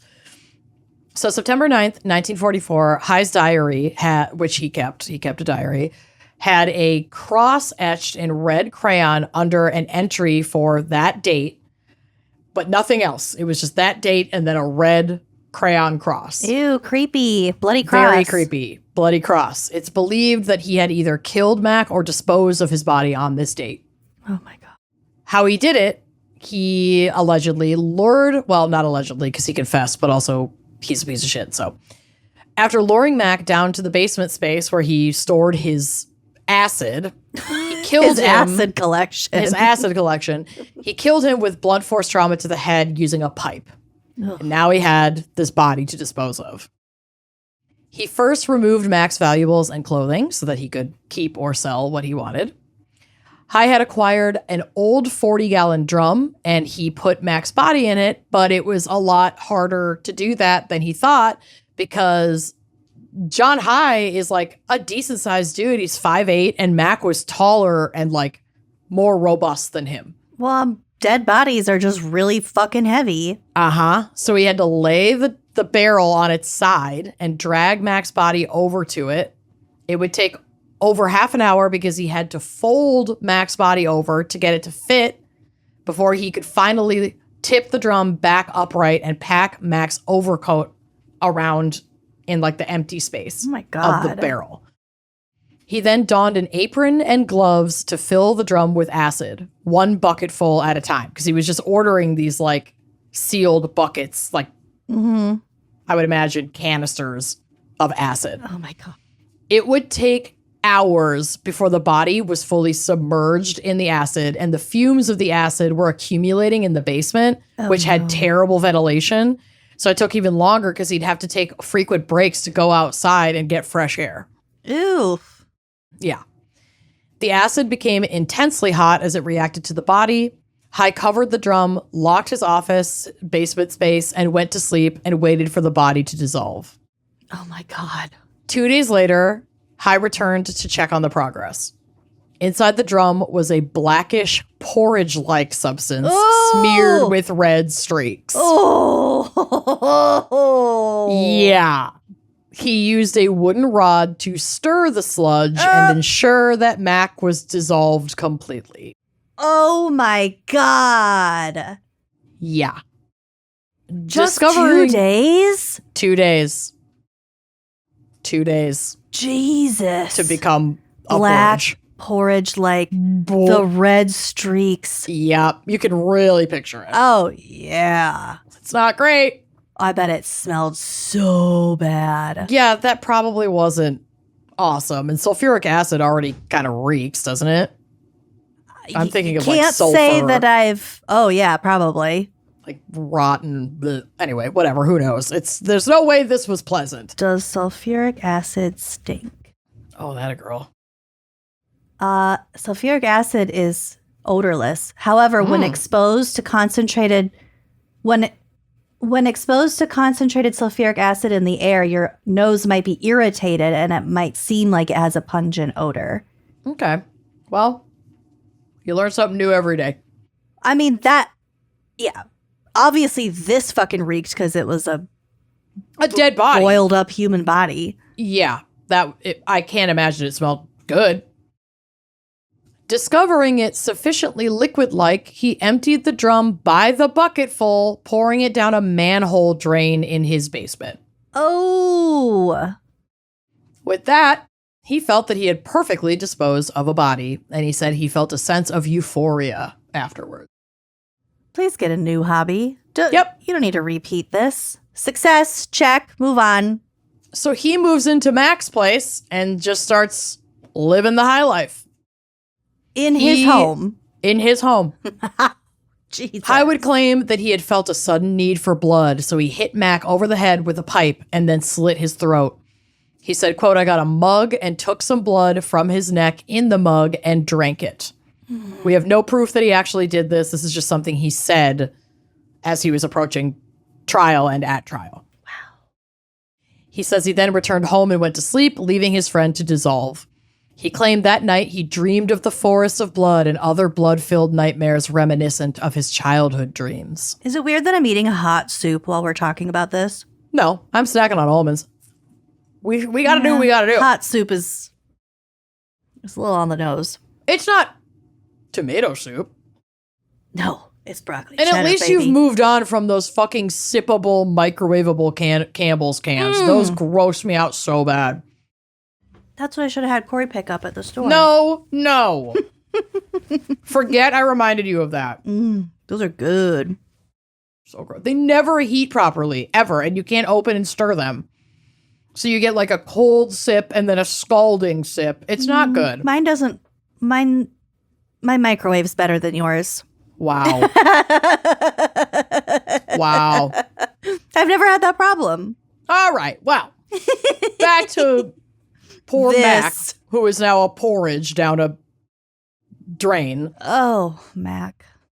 Although there was no body left to be found to, corroborate his claim that he'd slit his throat, it's generally believed that he killed Mac for money, not because of a sudden urge for blood. The vampirism shit only came up during his insanity defense, plus the amount of acid that he had stored. Like, what does a vampire need all this acid for? Exactly. We're not buying it. You just drink the blood and then they become a vampire and you move on. Mm-hmm. But Mac is gone. Haigh tells Mac's parents that Mac had left town in order to avoid the draft because, World War II is ramping up. Oh. And Mac had already previously voiced plans to hide rather than be drafted. He did not want to go to war. So this actually seemed plausible to his parents. Okay.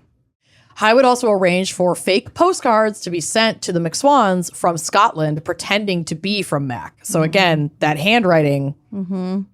He then made plans to get rid of the McSwan parents and leave their fortune available to him. It's giving Saltburn. Yeah, totally. He's taking out that whole family, so even though they're not related. Yeah, he's trying to Saltburn these people. Wow. Yep. So he then made plans to get rid of the parents. First, he wanted to improve his acid process, though. He's like, I got to make sure I do this right.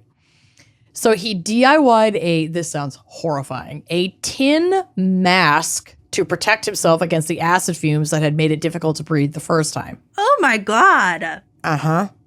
Sources vary, but he either got 2 barrels for dissolving or had a special acid bathtub made that was painted on the inside to resist the acid. It kind of leans toward the 2 barrels because that was just easier and cheaper, but who knows? He might have gotten way creepier. Oh. He bought a stirrup pump to make it much easier and faster to transfer the acid from the containers into the tub. Yeah. He's working smarter. He's working smarter, not harder, which I guess is his whole thing. Mm-hmm. So on July 2nd, 1945, the McSwan parents... auspicious date. Yeah. Yeah. your birthday. The elder McSwans disappeared. Haigh told Donald and Amy that William, or Mac, had returned to London in secret and wanted to meet up at John's workshop that night. He told the pair that they couldn't tell anybody because Mac wanted his return to be a secret because he was dodging the draft. He lured Donald and Amy in separately. He brought Donald in first, and then he brought in Amy. When he brought in Donald, he hit him on the back of the head, just like he did to Mac. And after hiding Donald's body from sight, he went and returned for Amy and repeated the process so that one wouldn't try to save the other. I hope that they actually died with the hit to the head. Mm-hmm. I hope so, too. Then he dissolved the pair in acid, just like their son. With the bodies disposed of, Haigh would acquire access to their wealth. He told their landlady that they had gone to America. He had the family's mail forwarded to him, including Donald's pension. So he didn't he told his landlady, I guess, or whoever. No, their landlady. But then he didn't move into their house because he was still living in Mac's place. So that's why the landlady would have give any shits as to why he would be telling her that. Mm-hmm. So he's still living in Mac's place, but he's having checks, mail, everything mailed there. He forged Mac's signature on documents for power of attorney. He forged a deed on a property that was owned by Amy McSwan and put it into his name. He started selling off their properties, possessions, securities. He brought in around £8,000 to £10,000 doing that. Jesus Christ. Their disappearance was never reported and not even discovered until he confessed years later in 1949. No one my God. It. Yeah. The audacity of this man. Yeah, and it's also suspected that the timing of their deaths may have been motivated by the McSwans growing suspicious of their son's absence because by the time he killed them, July 2nd, 1945, the war was very much winding down. It wasn't over, but it was about to be over. You're not still getting drafted. No, and they hadn't been drafting people for a while. It didn't officially end until September of 1945, but when Germany surrendered in May, he killed them in July. Mac was still not hiding from the draft. I think that the parents were like, where the fuck is Mac? Yeah. Haigh would claim that he hit them with the same pipe as he had their son, drank their blood, and dissolved them in acid baths. He claimed that he only killed them because Donald's body hadn't produced enough blood. So he was going to just kill Donald, but he wanted more blood, so then he killed Amy. Jesus Christ. He's so full of fucking shit. Oh my God, it's so foul. His actions surrounding their properties, however, indicates greed as a motive rather than bloodlust. Now, flush with the McSwan's cash, Haigh would move into room 404 at the Onslow Court Hotel in Kensington. And this was a residential hotel that housed mostly wealthy older widows. Ooh. Yeah, he's getting into his Hunting producer's ground. era. Uh-huh. He posed as a liaison officer between people with patents, inventors, and engineering firms, saying, I'm basically an entrepreneur, and I help people who create things, and that's how I make my money. And they're okay, just pay your rent, I guess. He meets 2 years after living there. He is running out of the McSwan's cash. He was also a shitty gambler, so he had lost a lot of his money gambling, and he was living in this pretty upscale hotel. So he ran through it within 2 years. Wow. He had gotten rid of the basement workshop at 79 Gloucester Road, and he needed a new workspace. So he found a small space outside of London at 2 Leopold Road in Crawley, Sussex. All of his supplies had been moved to his new space, and he felt ready to find his next victim. And that's when he sees an ad placed by Dr. Archibald and Rose Henderson, an older couple seeking to sell their home. He used that ad as an in to become acquainted with them. He even offered them more than the house was worth, saying they just weren't asking enough. The deal, obviously to us, but surprisingly to them, fell through. I didn't have any fucking money. But he was so charming and he'd worked on this so long with them, he was able to keep a friendship with them, weirdly, after the fact. This fucking guy. I mean, he must have been extremely charming for this rich older couple to stay friends with someone that didn't buy their house. Yeah. What is going on? Old folks are lonely, and this guy was a charmer. He focused mainly on their shared love of music. He was a great pianist. He claimed that he often played piano for them and performed many acts of kindness. For 5 months, the relationship grew, encouraging them to talk about themselves so he could learn about their properties and their habits, get an idea for like how much money they have and what they're up to. It's a long con guy. Yep. During this friendship cultivation, Haigh rented a storehouse on Leopold Road in Crawley, like I mentioned, and transferred all of the things from the Gloucester basement workroom. After receiving an invite to the Hendersons' home to play the piano at their housewarming party, they did eventually sell their house and buy a new one. John used this opportunity to steal their .38 caliber Webley revolver while he was in their house. Bum, bum, bum. Oh, no. December 22nd, 1947, he orders 3 carboys of sulfuric acid, so like a fuck ton of sulfuric acid, and 2 40-gallon drums with no tops. No tops? No. I don't think you need the tops. Wow. February 9th, because he's just going to put them in there, dissolve them, and then pour it out somewhere. Yeah, but you'd think you'd want to keep all the gas in there to just really... You'd think. Maybe he got better ventilation. Maybe it just has to like steam off. Maybe it works faster if it's like kind of... I did not go deeper on that, but you can if you want to. I'm going to. Go for it. February of 1948, Haigh spent several days at the Hendersons visiting with them. He would claim that, quote, a dream cycle began again at that time, suggesting that the blood dreams were driving him to murder. In a shocking coincidence, his blood dreams seemed to arrive just as his debts increased. On February 12th... Debt really gets my blood dreams going, too. His debt to blood dream correlation is too high to ignore.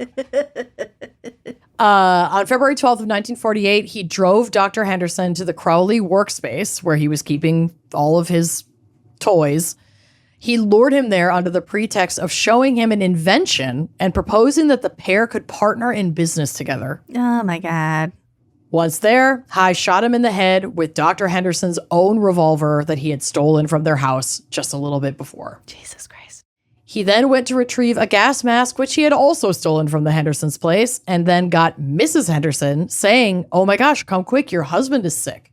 I brought him over here to show him this thing, and he's sick. We need to help him. She went into the storeroom when Haigh asked her to help him carry some of her husband's things, claiming that, you know, he was sick in this spot. So he's like, carry some of the stuff. We're gonna go get him. What stuff? I don't know, some items of like his. Like a medical bag or something? Oh, no. Okay, so they wwent to the storeroom, but like Henderson was out of sight. I read this wrong.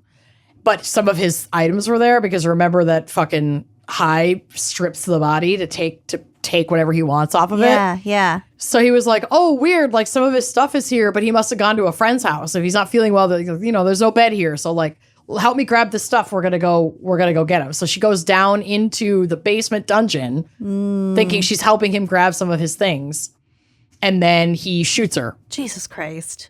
And kills her. Puts her in the other barrel and leaves them there to dissolve in acid, just like the McSwans. Dr. Henderson's left foot was still intact when he dumped the sludge in the corner of the storehouse's yard. Ooh! So he's getting sloppy.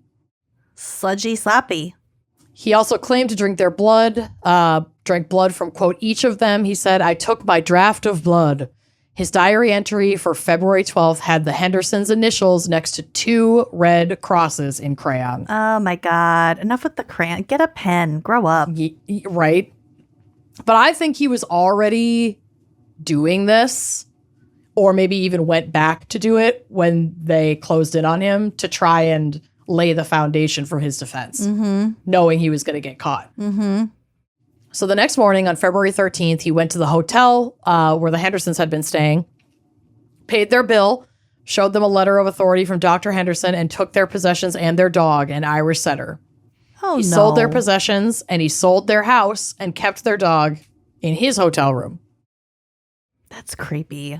He sold one of the Mrs. Henderson's handbags to a woman named Mrs. Duran Deacon. She'll come up later. And he would earn close to 10,000 pounds from this hit. Who is Duran Deacon? We'll get to her in a minute. Okay. He's someone that lives in the hotel. She's one of the older rich ladies. And he sold a bag to her?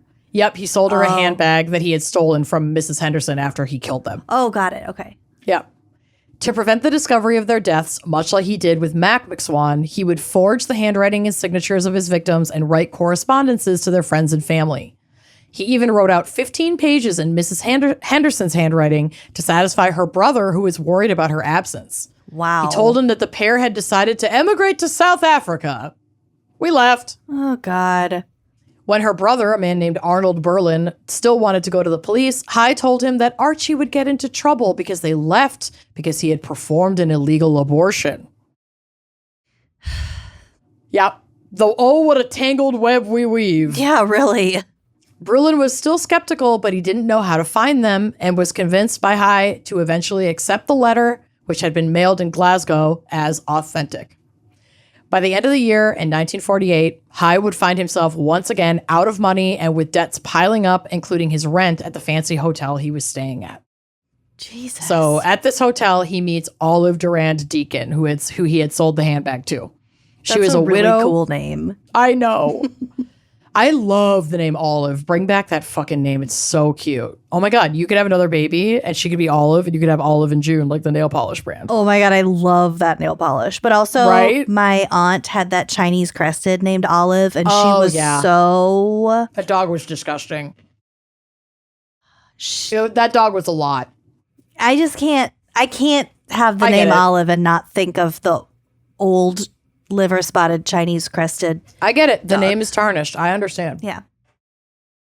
Your next cat, though. Yep. Olive and beans. Olive, beans, and pepperoni. Mm-hmm. A lot of delicious things to go in a salad. Oh my God. A chopped salad. Yum. That sounds really good. So Olive was a widow and fellow resident at the Onslow Court Hotel, having lived there for the past 6 years to John's 4-year residency. So she'd been there longer than him. John, being a very personable and charming man, had chatted with Olive during dinners and referred to himself as an engineer and inventor. During lunch on February 14th, they had a little romantic, sweet Valentine's Day lunch. Olive told John about an idea she had for artificial fingernails and hoped he could help her improve the idea to make it marketable. Oh my God. Love her. Yeah. Girl after my own heart. Maybe she's the Olive in Olive and June. Maybe. Probably not, though, because she's definitely dead. So John invited Olive to his Leopold Road workshop on Friday, February 18th, being like, yeah, come down to my workshop. We'll work on these fingernails. Let's go. Oh, they'll work on those fingernails, all right.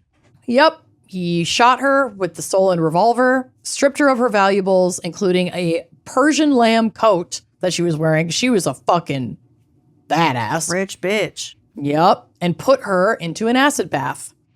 Later, he returned to the hotel where he enjoyed a 3-course meal. Oh. This murder was less thought out. It was much more hurried. He didn't have a very close relationship with Olive and really no way to gain her assets. When John returned to dispose of Olive's remains from the 40-gallon drum, he realized the body had not fully dissolved and some whole pieces remained as he poured the contents in the yard at the back of his shop. Did her fingernails remain? We'll see. Oh my God. I don't think so, actually, but... Oh, okay. 2 days later, her friend, Constance Lane, reported her missing. Smart. Good job. Get a friend like Constance. Wait, question. Mm-hmm. So he dumped her sludge into the corner of the lot or whatever. Yep, where he had also dumped the Hendersons. So there are just there's one left foot and like just chunks that are just sitting out in the yard. Yeah, I think it was a fairly large property. I think he just thought that it would go unnoticed. Wow. I'm not a smart man. And he's just relentless. What acid is. Yeah. Like he doesn't stop. No, he's really gross. He doesn't take really any precautions. None. So Constance reports her missing because she hadn't been at her usual seat at dinner or breakfast in the days following her visit on the 18th. So 2 days, she's killed on the 18th. 2 days later, her good friend Constance is like, whoa, where the fuck is Olive? Mm-hmm. I'm reporting her missing. The chambermaid would discover that her bed had not been slept in for a couple days. As a woman of strict routine, this would be enough to alarm Constance. Don't you know where she is? She told me you were taking her down to your factory. Oh. Well, I must do something about that, allegedly, she said. To avoid suspicion, Haigh would accompany her to the police station, having insisted on driving her after Lane insisted on reporting Olive's disappearance to the police. According to him, Olive had failed to show up to their appointment about the fingernails. Oh. But looking a little bit closer into Haigh, detectives found his record of theft and fraud, and it's like Olive is this pretty wealthy old lady. Yeah. We're looking at you. Mm-hmm. Sergeant Lamburn, a policewoman assigned to take interviews at the hotel, queried the manager who offered an uncomplimentary description of Haigh and a record of his debts to the hotel. So he was behind on paying, and they were not having it. Lamborn thought Haigh had been rather slick in his responses and looked suspicious there as a middle-aged man among all these wealthy older women. So she decided to do a background check. Within an hour, Scotland Yard reported that according to the Criminal Records Office, Haigh had been arrested several times for swindling and had spent 3 separate terms in prison for conspiracy to defraud, forgery, obtaining money by false pretenses, and theft. Wow. So he was immediately put under suspicion. He's brought in for questioning. They're like, we think we've got our guy, but we don't know. Where's Olive? We don't know where she is. We don't know what happened to her. Detectives searched his rented workroom. They found tools, trays, wires, a sheet of red cellophane paper, and a wad of cotton near a bench. 3 carboys, which are these like jugs, these like tin jugs that have a little neck coming out of them of acid. 10-gallon glass bottles used for acid, all in a row, packed in straw. One was empty, another half empty. Nearby lay a new syrup pump with a part removed, and from a hook on the door hung a rubber apron stained by chemicals. There was also a pair of rubber boots and rubber gloves. Inside an army bag was a gas mask. Creepy. Yeah, and there is a photo in my notes here. So that's not Haigh. That is an investigator who put on the outfit so they could like get a good idea Stop of it. what they were working with. So this is what he wore. Yeah. Oh my God. Can you even fucking imagine? Oh, in a basement? In a creepy basement dungeon. Holy shit, this is And there are like some gross. pictures of his workshop on the drive that'll be on the blog, but yeah. This reminds me of Every horror movie I've ever fucking seen. The bad guy in the first season of True Detective. Oh, yeah. But it's like this exact outfit, but like minus a shirt. Yup. Oh my God. Yeah, it's one of the most horrifying images I've ever fucking seen in my life. What's the bag on the front that he's wearing? Probably just like a tool, like for tools and, you know, it's like a purse that clips to the front for all your miscellaneous Can you pieces. imagine being the investigator that they made put that on? No. I can't imagine that. Oh my God. It's fucking awful. Inside a hat box, they found the stolen .38 caliber revolver and could determine that it had recently been fired. On the wall in the basement dungeon workshop, there was a fine spatter of blood stains, later determined to be consistent with someone getting shot while bent over the bench, possibly examining paper, because like Haigh had brought her there and was like, oh, look at this, and then came up and fucking shot her. Police also found Haigh's briefcase containing papers relating to the Hendersons and the McSwans, all missing. I mean, the Hendersons or the McSwans hadn't been reported missing, but I believe the Hendersons had. They figured out they were missing. Yeah. A dry cleaner's receipt for a Persian lamb coat, which police were able to trace back as Olive's. He brought the coat to be dry cleaned so he could sell it. He's really into dry cleaning. Yeah, well, he knows the biz. Press coverage would lead a jeweler named Mr. Bull to come forward to state that jewelry had been brought to his shop to be pawned the day after Olive disappeared. This jewelry would be identified by a relative as belonging to Olive Duran Deacon. The person selling it signed his name as J. McLean, but the assistant recognized the man as John Haigh. Wow. Yup. So I'm just glad that, like, when this went public, people were coming out of the woodwork to be like, nope, we saw him. Mm-hmm. He did this. Like, let's make quick work of this because he's been doing this shit for way too fucking long. Yeah. I'm glad people stepped up and he was so brazen about it. So brazen about it. When Detective Inspector Webb approached Haigh and asked him to come along with to the police station, he reportedly replied, "Certainly, I will do anything to help you, as you know." Ew. Police not only found Haigh's case containing that dry cleaner's receipt for Mrs. Duran Deacon's coat, but also papers referring to both the Hendersons and the McSwans. So he had his own little trail. Further investigation of the sludge at the workshop by the pathologist Keith Simpson revealed 3 human gallstones that survived the acid process. When the gallstones were discovered in the sludge in the yard, the forensic team gathered up the surrounding area for processing. Oh my God. Girl, this part's crazy. They gathered 475 pounds of grease and earth to cart back to a lab for closer examination. Grease. Like sludge grease. Yeah. They also brought in a 40-gallon green drum that had the same greasy substance inside. Oh my God. So they took the drum from his workshop. Oh my God. At the bottom of this drum, a hat pin was stuck in the grease.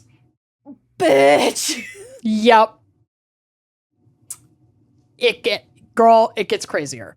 I gotta take a bite of my soup. This is so good. I know. That soup is delicious. No, this whole reading. description. I know. I knew you'd love this, but like, holy shit, it's horrifying, and I knew you'd live for it.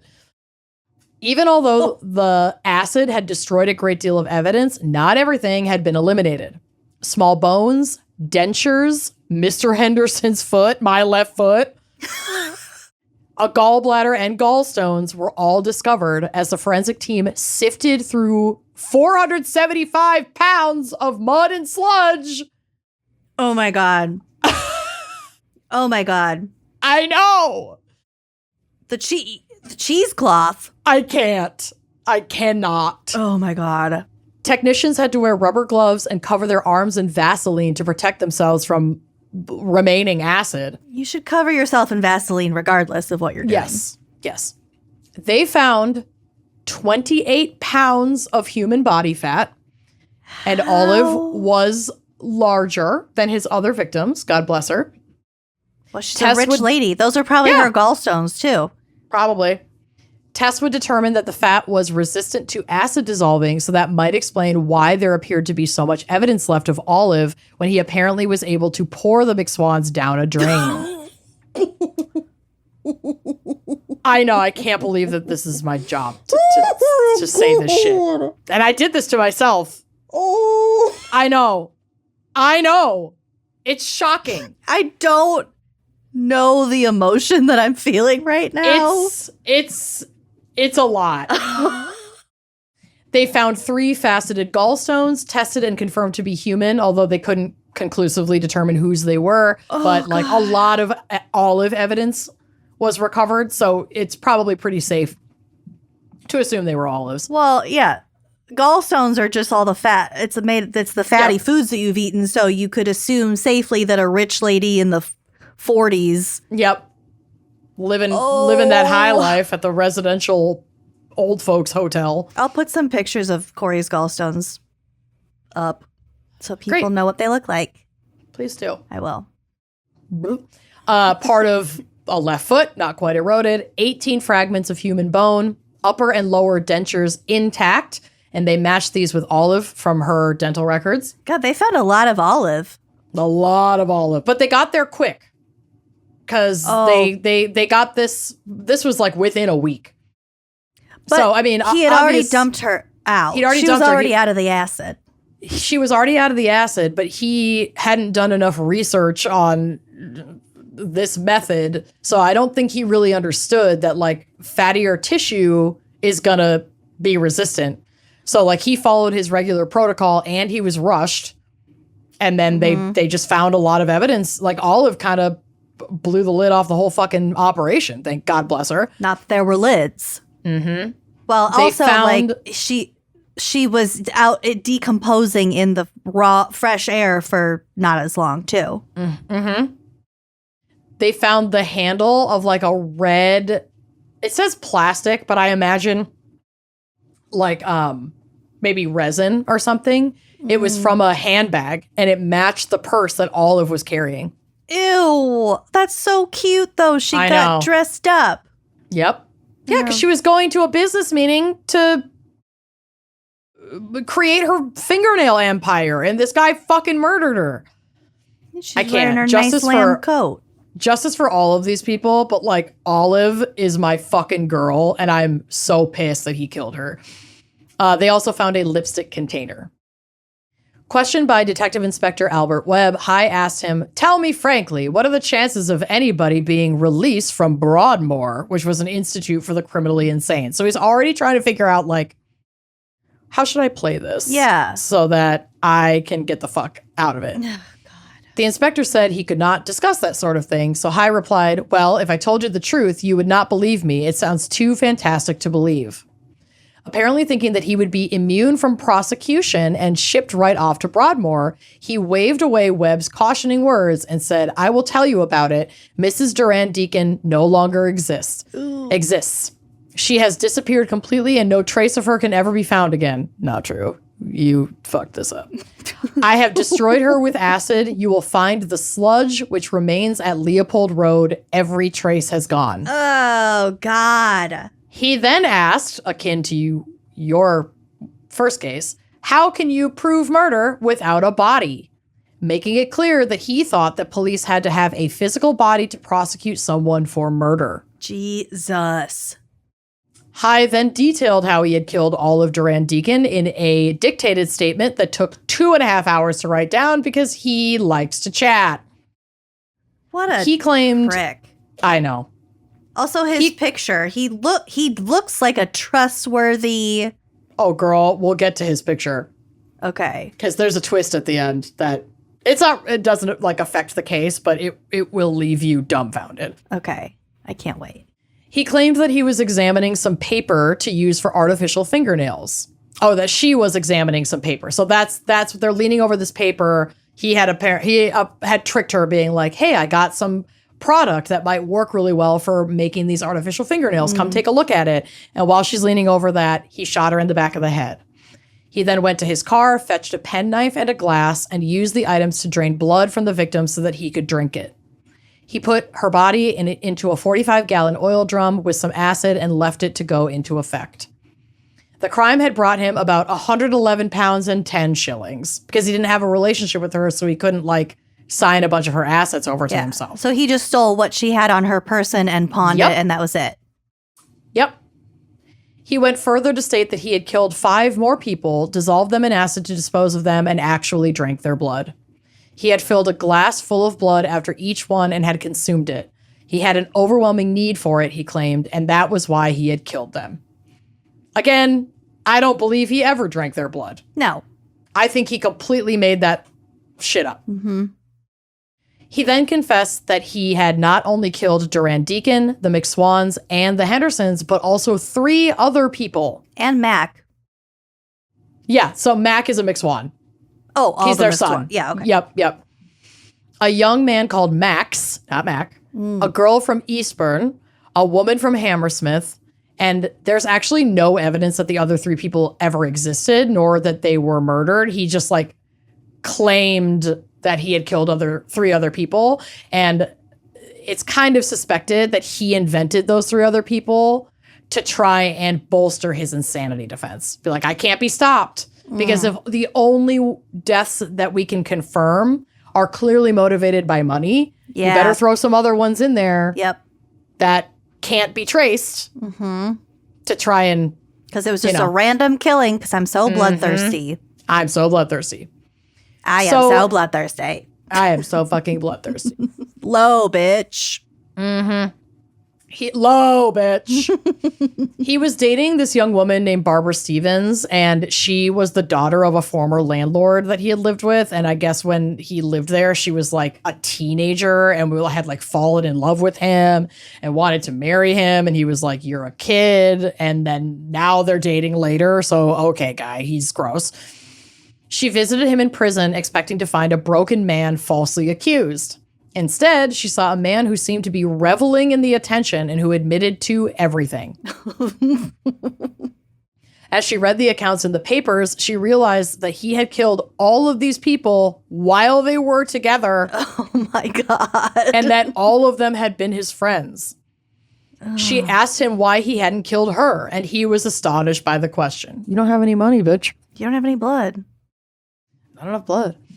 He assured her that he'd never even entertained such an idea. It did not reassure her, however, to realize that he had admitted his love for her the same week he had killed Mac, his friend.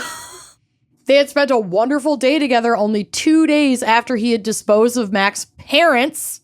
Oh my God. And they had talked about marriage while he killed the Hendersons, even selling her a dress from Mrs. Henderson's closet.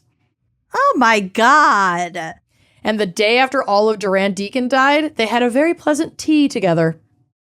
So she was like, yikes. Psychotic. So they broke up. God. Yeah. They broke up. They're no longer together. That was a conscious uncoupling. Yeah. So July 18th, 1949, 4,000 people crowded into the small town of Luz, hoping to get a seat in the court where fucking Haigh was being tried. Presided over by Justice Humphreys. As Haigh didn't have any money for a defense lawyer, the News of the World newspaper made a deal with him, paying his counsel for exclusive interviews. This sounds he loved that. Great. Yep. Haigh would not plead guilty based on insanity and said that his mental illness would have affected his ability to appreciate the morality of his actions. In addition to being a blood-drinking vampire, Haigh would also claim that he drank his own urine, a habit he claimed that started when he was a teenager. There's no evidence that he ever drank urine, except for one time when he had to prove to a doctor that he could. So they were like, prove it. And he was like, fine. Choke some down. There's also no evidence that he ever drank any fucking blood. So like, you know. In addition to the insanity defense, Haigh's main defense seemed to be based around his misunderstanding of, like I mentioned earlier, corpus delicti, which is Latin for body of the crime. There we go. The principle that a crime must be proved to have occurred before a person can be convicted of committing that crime. So it's like the no body, no crime defense, essentially. Yeah.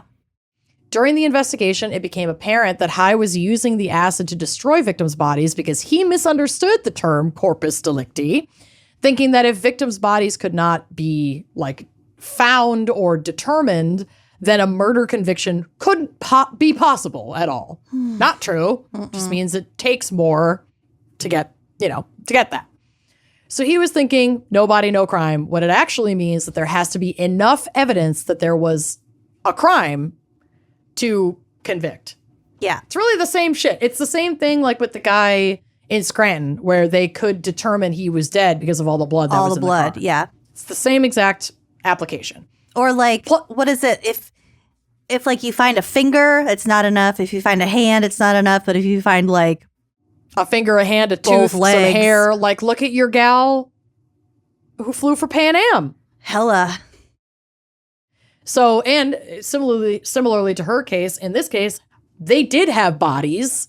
They were just desecrated. They were in small amounts, but like there was substantial forensic evidence. Oh, also, yesterday I watched the new Lacey Peterson Netflix. And it's kind of the same, kind of the similar. Yeah. It's good. It's really good. It's really good. I appreciated forgot how the personal guilty he was. Yeah.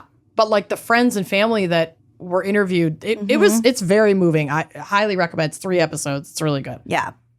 But yeah, so he thought that all of this was not sufficient for him to be convicted for the murders, but like it soups was. Mm-hmm. And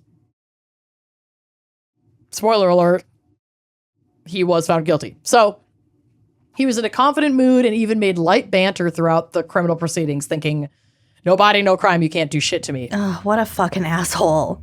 And an idiot. Yeah. Throughout the trial, Haigh toyed with a crossword puzzle, making no move to speak on his own behalf and appearing to pay little attention. He's pulling a Stanley Hudson. The prosecution urged the jury to reject the defense of insanity because he had acted with malice and forethought. They called 33 witnesses to prove the rationale of his actions and the premeditation of murder for financial gain. Most of the psychologists agreed that although Haigh suffered from mental health issues, he was not insane and had been perfectly aware of his murderous actions that had involved meticulous planning. Yeah. Not to mention everything he did after the fact to siphon money out of the estates of the people that he killed. Like, yeah. Get over yourself. Yeah. The defense did little to rebut the prosecution, only cross-examining 4 of the witnesses. They were instead relying heavily on the insanity defense.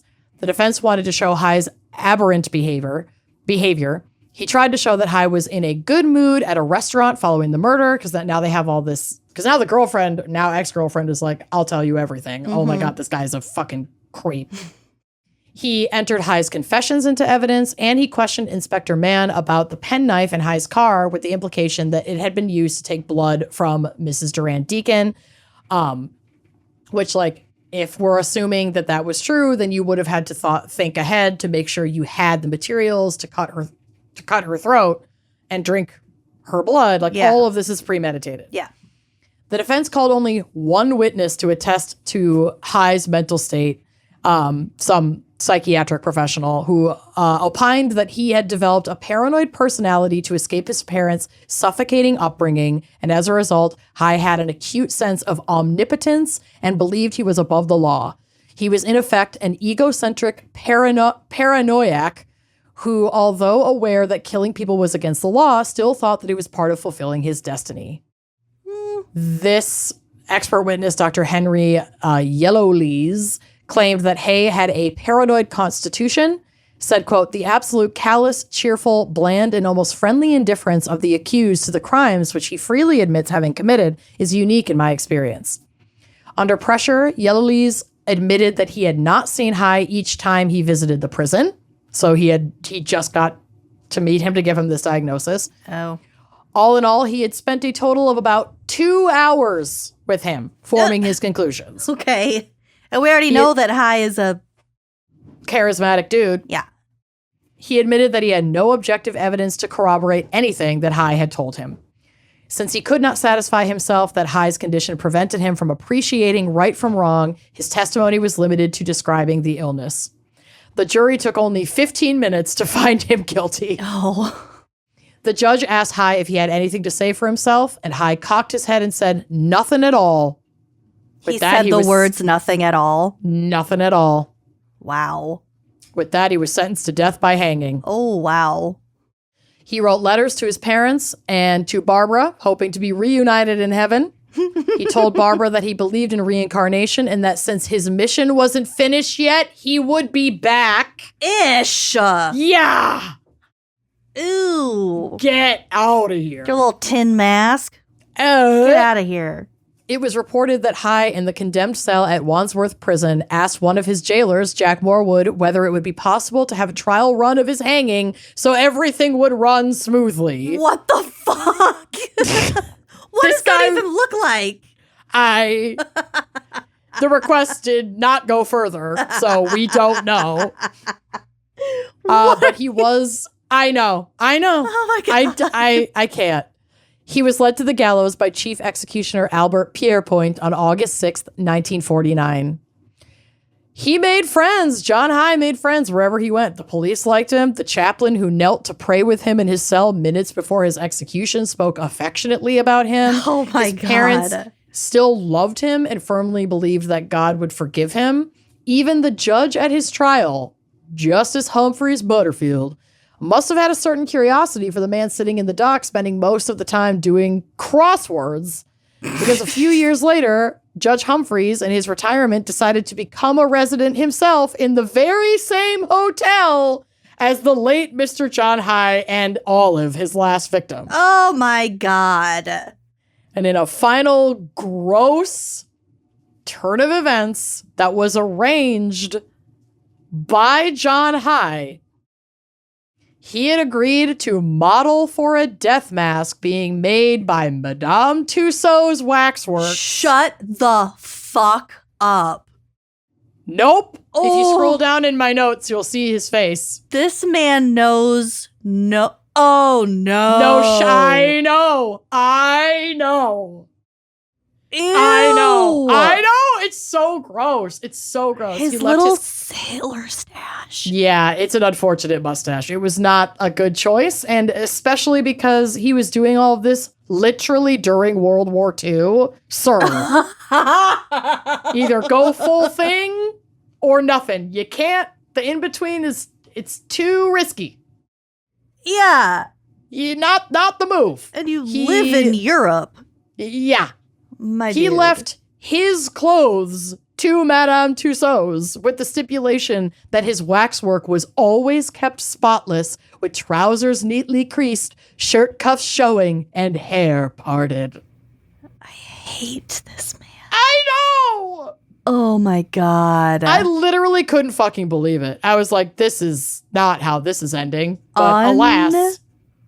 Unbelievable. Yep, so that's my case. Now you understand why I wanted to do this episode so badly, because this fucking guy is so scary. I love your case. He's so scary. I actually think maybe Madame Tussauds kind of did him dirty with that mustache on purpose, because if you look at other photos of him, he has a full mustache, and they were like, well, fuck this guy. We're gonna give him the problematic mustache. Oh my God, totally. Yup.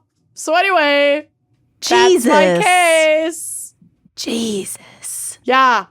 Thank you so much, everyone. God. I gotta go reheat my soup now. Yeah, because you got too drawn in to properly keep up. Oh but yeah, my God. I know this was a long case, but I had to cover everything. You covered everything. Everything. When I joked, asked if the nails survived, and you're like, well, let me consult this exhaustive list of what survived. The nails didn't survive, but Olive's teeth and gallstones did. God bless her. And her hairpin. And a little purse and I handle. will wear my false nails proudly in her honor. God bless. This love you all. Was a wild one. Thank you so much. Thank you so much for listening and watching, and we'll see you next week. Bye-bye.